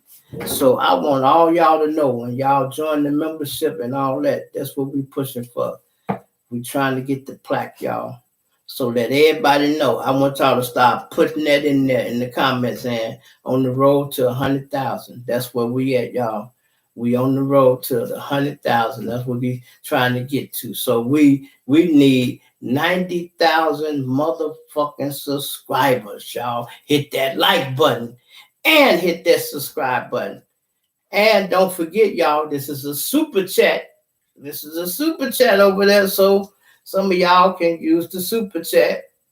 Now, I had to keep reading up and find out, is my super chat got to be doing the streaming or is it usable doing the real thing too? I got to check into that because I am new to this now. So let me find out that the super chat had to be streamed. Then I know the next live got to be streamed. And I do think it was different with the streaming where they were saying I needed some different type of software. I think because I'm using my cam, my computer cam. And I think streaming, you got to have a desktop computer. They want you to have a desktop computer and the camera. But I can stream from my cell phones though, y'all. Well, I told y'all these phones do everything, you know. These phones do everything, you know. And yes, sir. We trying to move up, bro. Y'all hit them like buttons, y'all. Hit them like buttons, man. Get them likes up, y'all. I sound like dude them now. Get them likes up. Get them likes up, y'all. Get them likes up. Yeah, sound like a motherfucker on the road to 90,000 subscribers, y'all. That's what we're trying to get to. Mm-hmm. And I ain't even looking at chat and see if my girl in the chat, you know, we got some new subscribers, y'all, you know, that's rocking with the show. I appreciate you. I appreciate y'all for all tuning in. Let me see if I can pull it back up because I went off my live and shit. And y'all say I got the commercials. Is they stopping the video or is they just running them across there? Let me know how them commercials looking because I can't tell. They ain't even showing them to me. I bet they said you don't need to see them. Shit. All is truly well. Gee, yes, sir. He said he might have, sir. One say commercial said, yes, sir. We understand that Fall Guy Act. Yes, sir. Yes, sir. Another commercial law. Yeah, well, that's what it is. Said, gee, you think we remember? Said moving up, moving up. Now look, I'm not controlling the commercials, y'all. I don't even see them. That's YouTube. And that's what happened when you become part of YouTube. You start getting to the level you are a part of what they call a YouTube partner program. So YouTube and me are partners. We splitting that money off that commercial. Well, we ain't splitting it. They giving me a percent because I ain't getting a split of shit. But and I'm gonna tell you why I am getting a decent split, y'all. The members. Yep. So if y'all like the show for real and y'all want to help, that's where you join the members because I get 80% of the money for the membership and they only get 20. When they come to the motherfucking commercials and shit, I probably get 20 and they get 80. The clothes, I know it's a 50-50 split.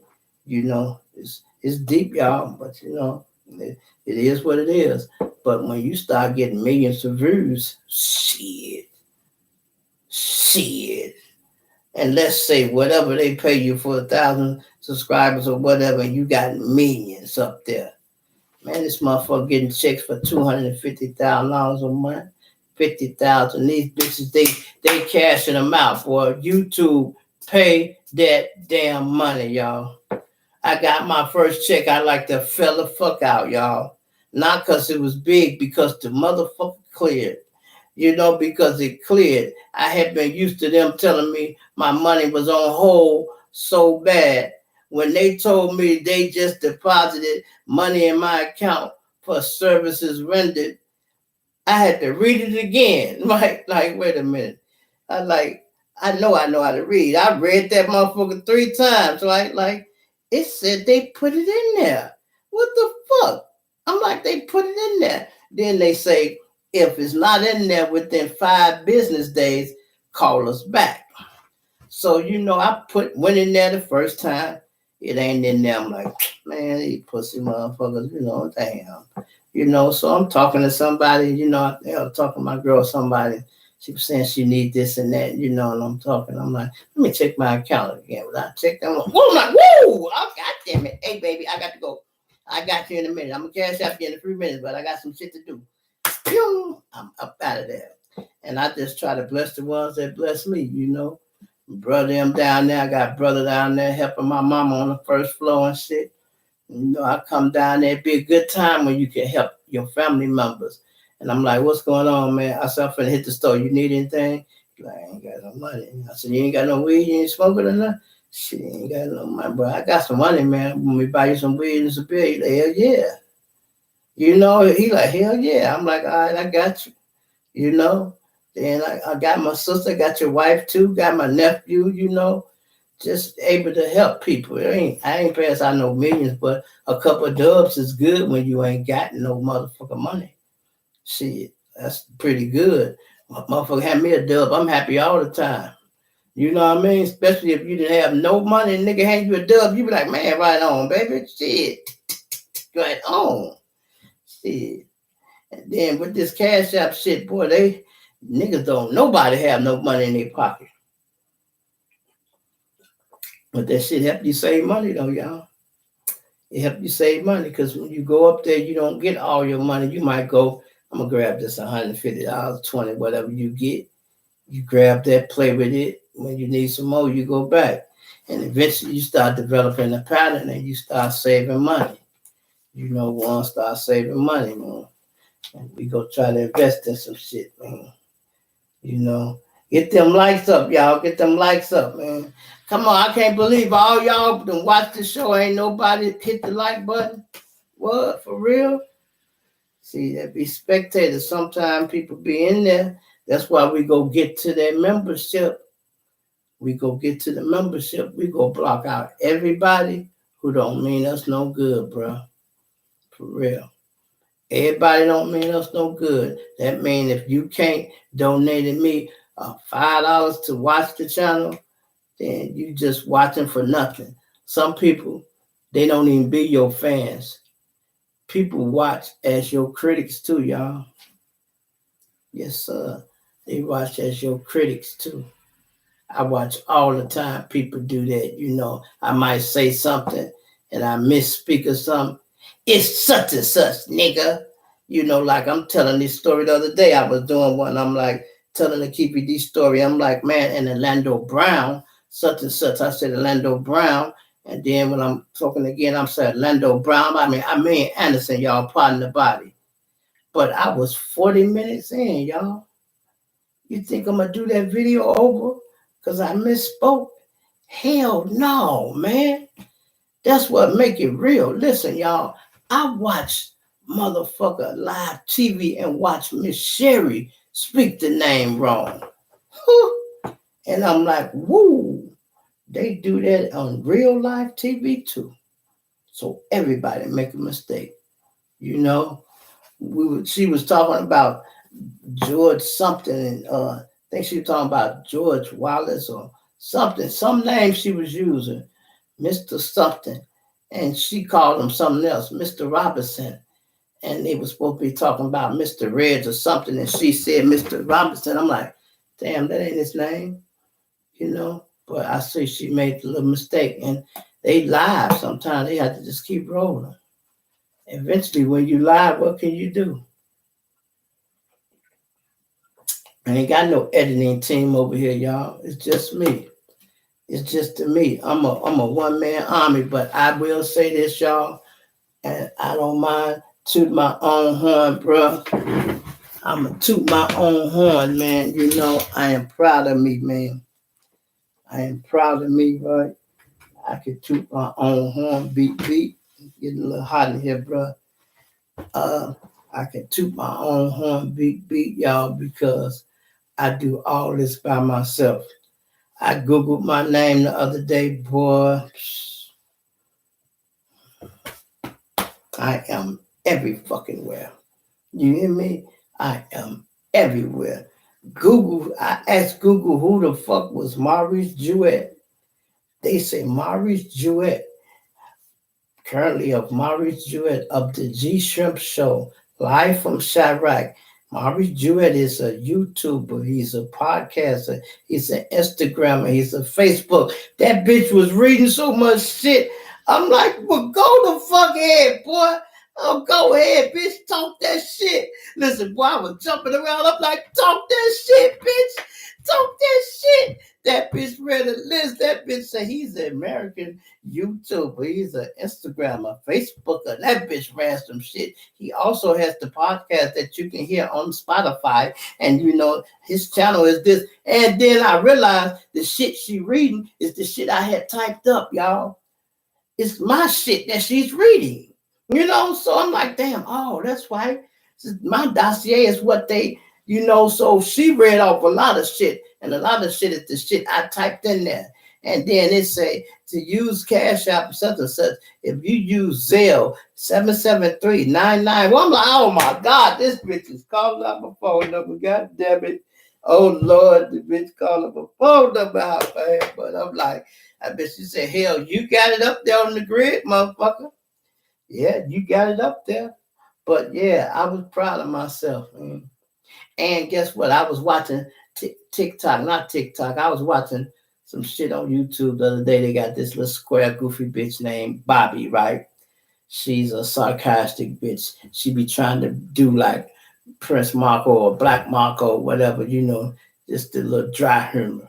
What's your name? No, I don't know you. Still comedy, shit you got to get, So she was fucking with Offset and he got on that bitch ass good. Oh man, he bet that shit right back at it.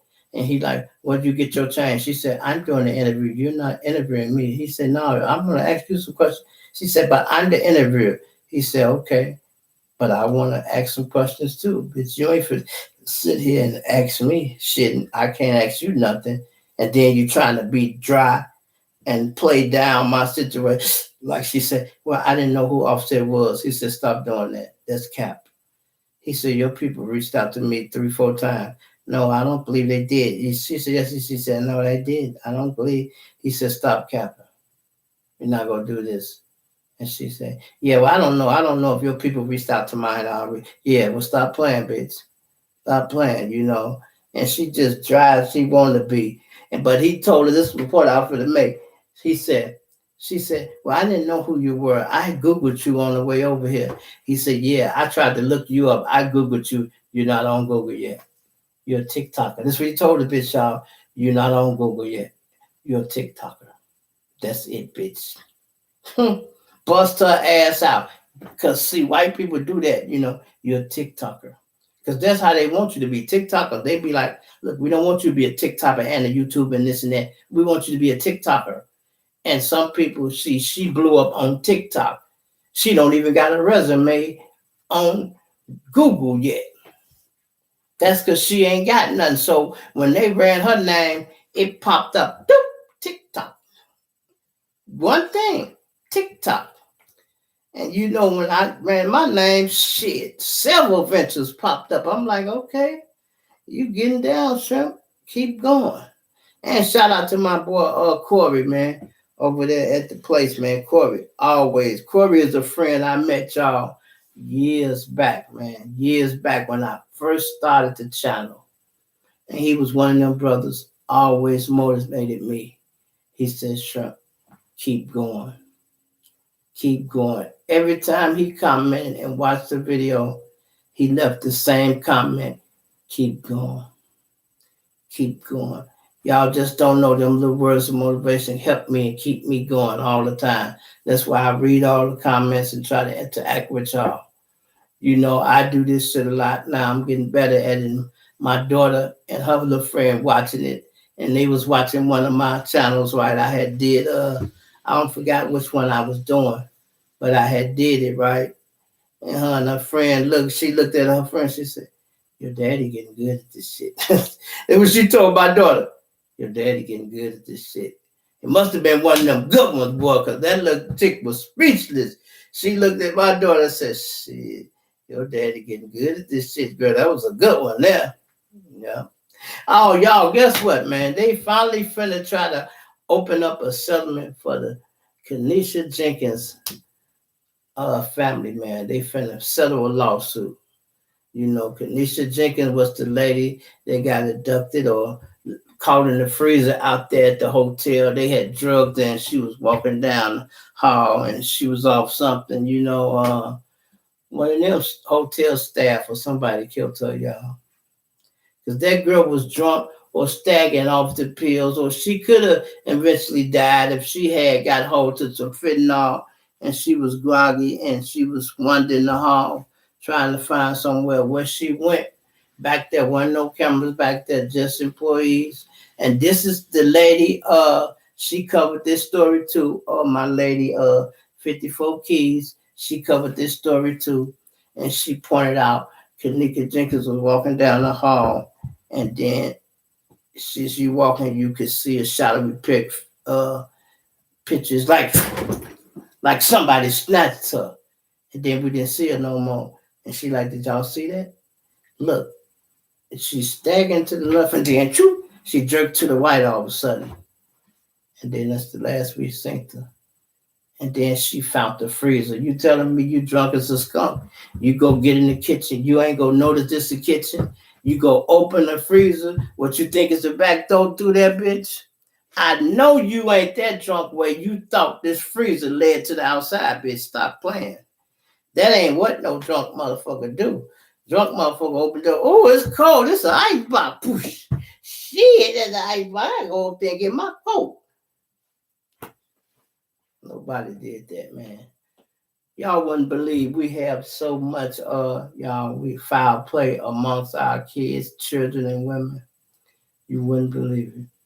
Let me tell you some backstory on that there, the Kenesha Jenkins, y'all. We had a guy named Zach TV, y'all. Zach TV, one of the last shows he did, y'all. Zach was a brilliant YouTuber, y'all.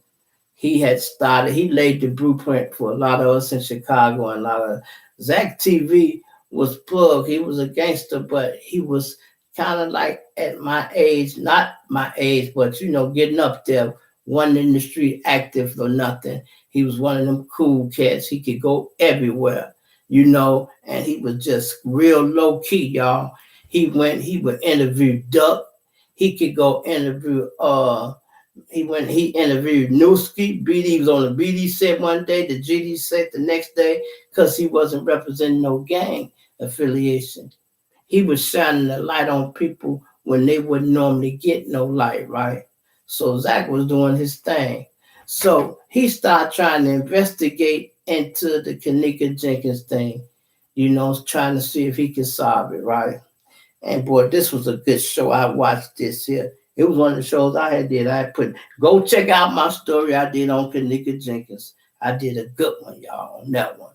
And Zach was doing his thing, y'all. Zach got a phone call, a strange phone call, y'all. This lady said, "Hey, Zach TV." She said, "Let me tell you something, baby." She said, "That Kenesha Jenkins story you doing?" He said, "Yeah." She said, "Leave that story alone, baby." She said, "Leave it alone." She said, "These people who involved in that, they deal with crooked cops. They own the lounge." She says, "They own the hotel." She said, "And they are into body dormant, what they call that, sex trafficking and shit like that. They transporting body parts, organ donations, I mean. So they stealing your organs under the black market." And that's what she told me it was about. She said, "Yeah, and they have crooked police and they have gang members that actually do their dirty work. So you might want to leave the story alone, baby. Back up off of it." And he said, "You saying I should leave it alone?" And she said, "Yeah." He said, "Yeah, I should just lay low and continue to get my money and leave that one alone, huh?" She said, "Yeah, baby, definitely leave this one alone." And he was meddling her a little bit. He was serious, but he was just trying to repeat what she was saying so we could hear it. That's what he was doing. But when he hung up, he like, "Yeah, now that kind of scared me, y'all." He got a little scared, y'all, for real. But he kept talking, and he talked himself out of being scared, y'all.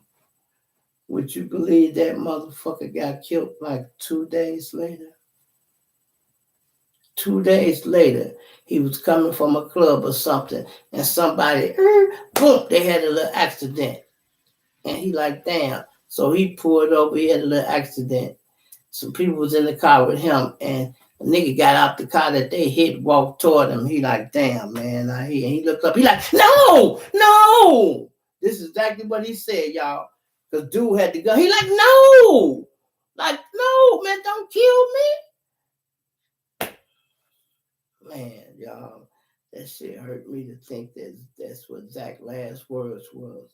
This is a good guy in the street. And he probably was pulling his insurance papers up, man. Damn, I hit somebody calling me, get my insurance and look up. Oh, no, man. That's what he said. And then you hear, blah, blah, blah, blah. And the people got out of his car that was in the car with him, ran to the car where the people had shot him at. The niggas was finna pull off, got out, ran back to his car, rambling something. Maybe the nigga left his phone or something. He went back to the car and got something out there and he left. Now, how you telling me the shooter, one nigga riding with you and another nigga get out the car, come shoot you, and the nigga that's riding shotgun with you get out and jump in the car with your fucking shooters, man. Come on, make that shit make sense, y'all. Make that shit make sense. The nigga that was with him, y'all, boy, that shit got out so quick, you hear me? And niggas already had told him, you had something to do with that nigga. We know you. He tried to explain himself. He went to jail and they let him go. They said he didn't have nothing to do with him. Let's say that was Monday, y'all. Let's say he got out of jail Tuesday. Wednesday, that motherfucker was dead, boy. That motherfucker was dead as a doorknob. Because the streets do not play about motherfuckers that they love. They loved Zach TV. Zach was not a threat to nobody, y'all. But that case he was fucking working on. He had no enemies. He had no fucking ops. Zach was all in New York doing this shit, y'all. Filming people. Filming Cardi B, Paparazzi Pope before they even got famous. Zach filmed all them people. He filmed Apple, Two Sons, all them. Walking through the projects and shit everywhere, up in the project building with them. You know, Zach was good to people, man. And guess what? Them connection Chicago niggas is study using them today. J Main just went to New York. Guess who he called, y'all? Paparazzi Pope. Paparazzi Pope. And guess what, y'all? If I go to New York, who the fuck you think I'm gonna call? Paparazzi Pope. Because he fuck with Chicago niggas, he know us. And if we check in, hey man, I'm coming to town next week, man. I'm gonna need some security or something. Oh, I got you, man. I'll pick you up. How you get in the airport? Woo woo. Yeah, I might fly down there. All right, I'll pick you up. You know? Let me just break this down on checking in too, y'all.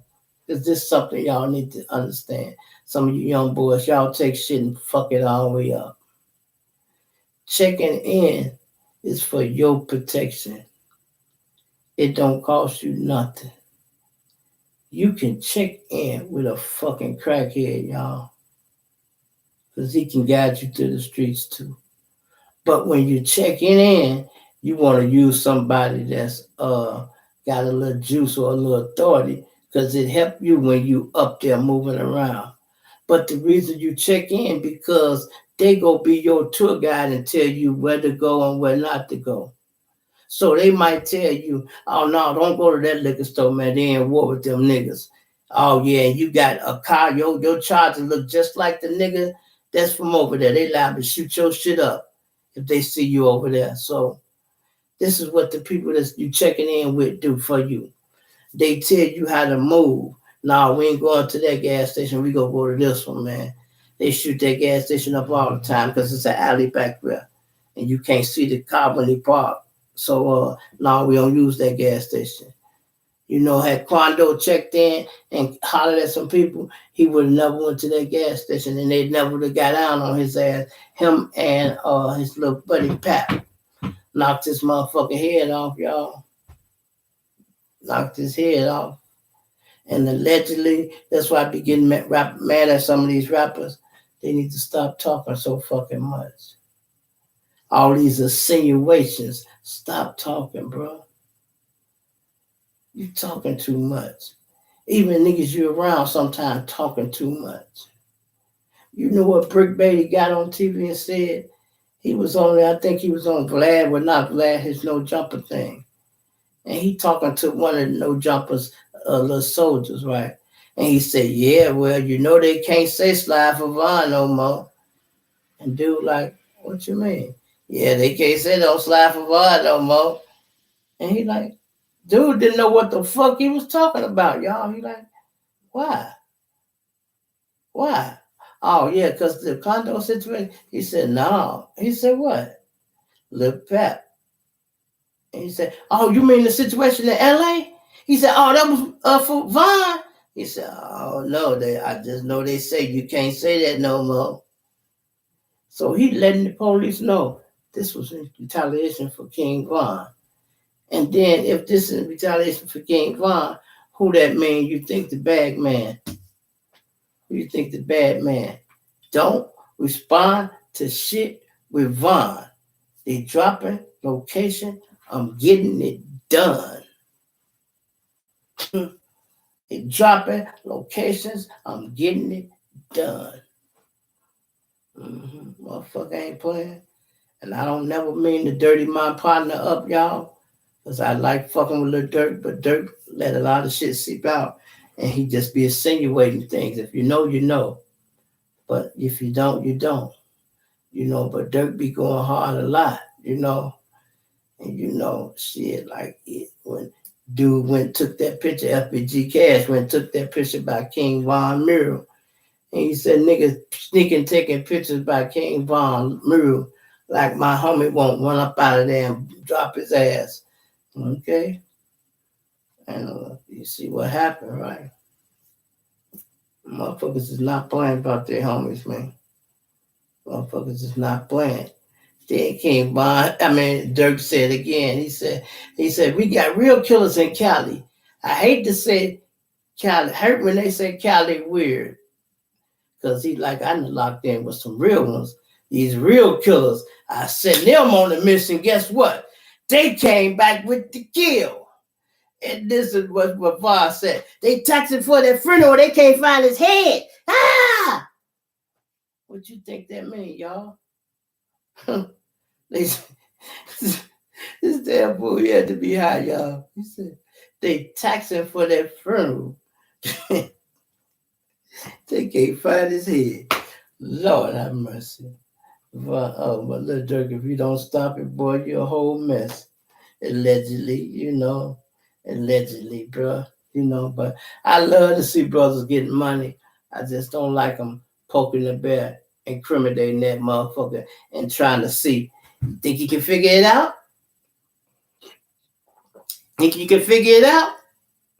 Yeah, they can figure it out because they got help. Even the shit I just said, that's help. Other bunch of YouTubers that said shit, that's help. You know, what's her name said it best the other day. Dude just said Molly, what's my boy name? Mozzie. Mozzie just said it best. He said, don't be subbing me in your mentions. Nigga, you giving the feds assistance. You hear me? I'm going to say it again. He said, don't be subbing me in your mentions. Nigga, you giving the feds assistance with that shit. Because they pulling and they using it. They definitely using it. And then sometimes niggas they be their own worst enemy. Niggas just, rapping and be rapping, y'all. Rapping and be rapping, and man, that's what it is. Let me see who all is in the building still, man. Who we got still in the building, man? We got 19-some people here. Let me see what y'all talking about, man. You know, I guess this must be the commercials right there when I can't see my thing, you know, but anyway, I appreciate y'all. Hit that like button, man. I only see left. Get them likes up, y'all. Get them likes up, man. I only got 7 likes that's in there. For real? Damn. Damn, that's how y'all feel about the general? Damn, that's how y'all feel about the general? Man, cut that out, y'all. Cut that out. People been begging me to go live. Now we live. Where y'all at? Oh my God, Mr. President. I don't know where you at, President. I got a partner named President from Houston, Texas, man. H-Town down there, y'all. He fucks with me a long way and called me and said, he can't wait till we start going live. I know he gonna have a fit because his daughter watching and all that. If they said Daddy G Shrimp was live last night, he gonna say, what? Oh, I got to be there. President, when you pop back up wherever you're at, you might be on somebody else's little channel by now looking and shit. Because people get other YouTubers and they start fucking with them. They might like, all right, I done seen enough of Shrimp shit. I'm going to go check out this. And then some new shit pop up and then niggas gonna tell them, hey, you know Shrimp hit 10,000? What? Yeah, he did. Yeah, he was live. You stop lying. Shrimp was live yesterday. Stop lying. Nah, let me see. I gotta see this. I know you lying. Not the G, not the General. General was live. Yes, the G was, y'all. This the level we've been trying to get at, y'all, right? You know what they say is levels to this shit, y'all. It's levels to this shit. Somebody let me know how long we've been on the air, bro. How long we been on the air. See, I can't even tell, man. I can't even tell how long I've been demonstrating this thought, but I'm gonna get ready to wind it up in a minute. But anyway, it don't matter. I hope y'all enjoy this, man. Put it in there what time y'all want to go live again.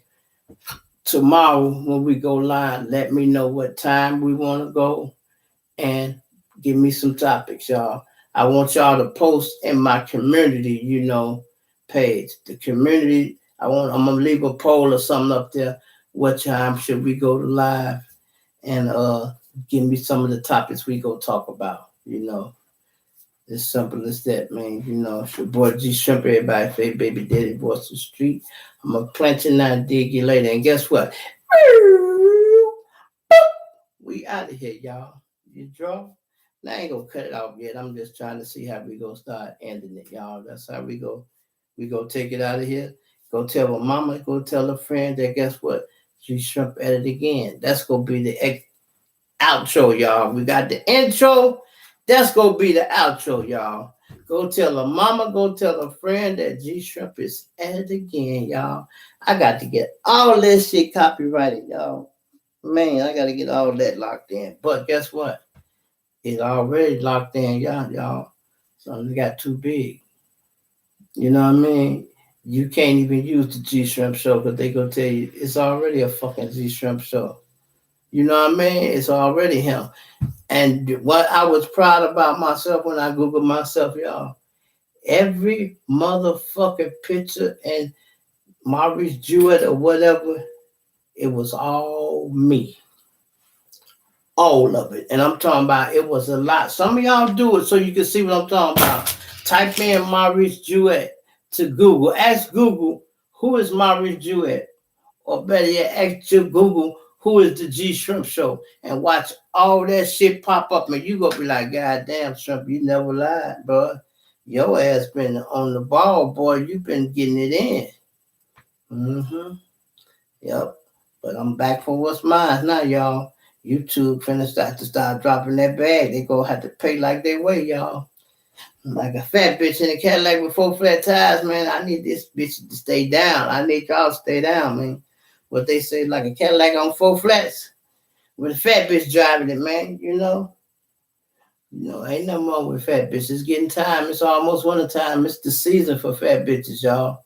Y'all been doing the skinny holes all summer, but y'all know it's finna get winter. Y'all better start getting your little fat girls and putting them up now.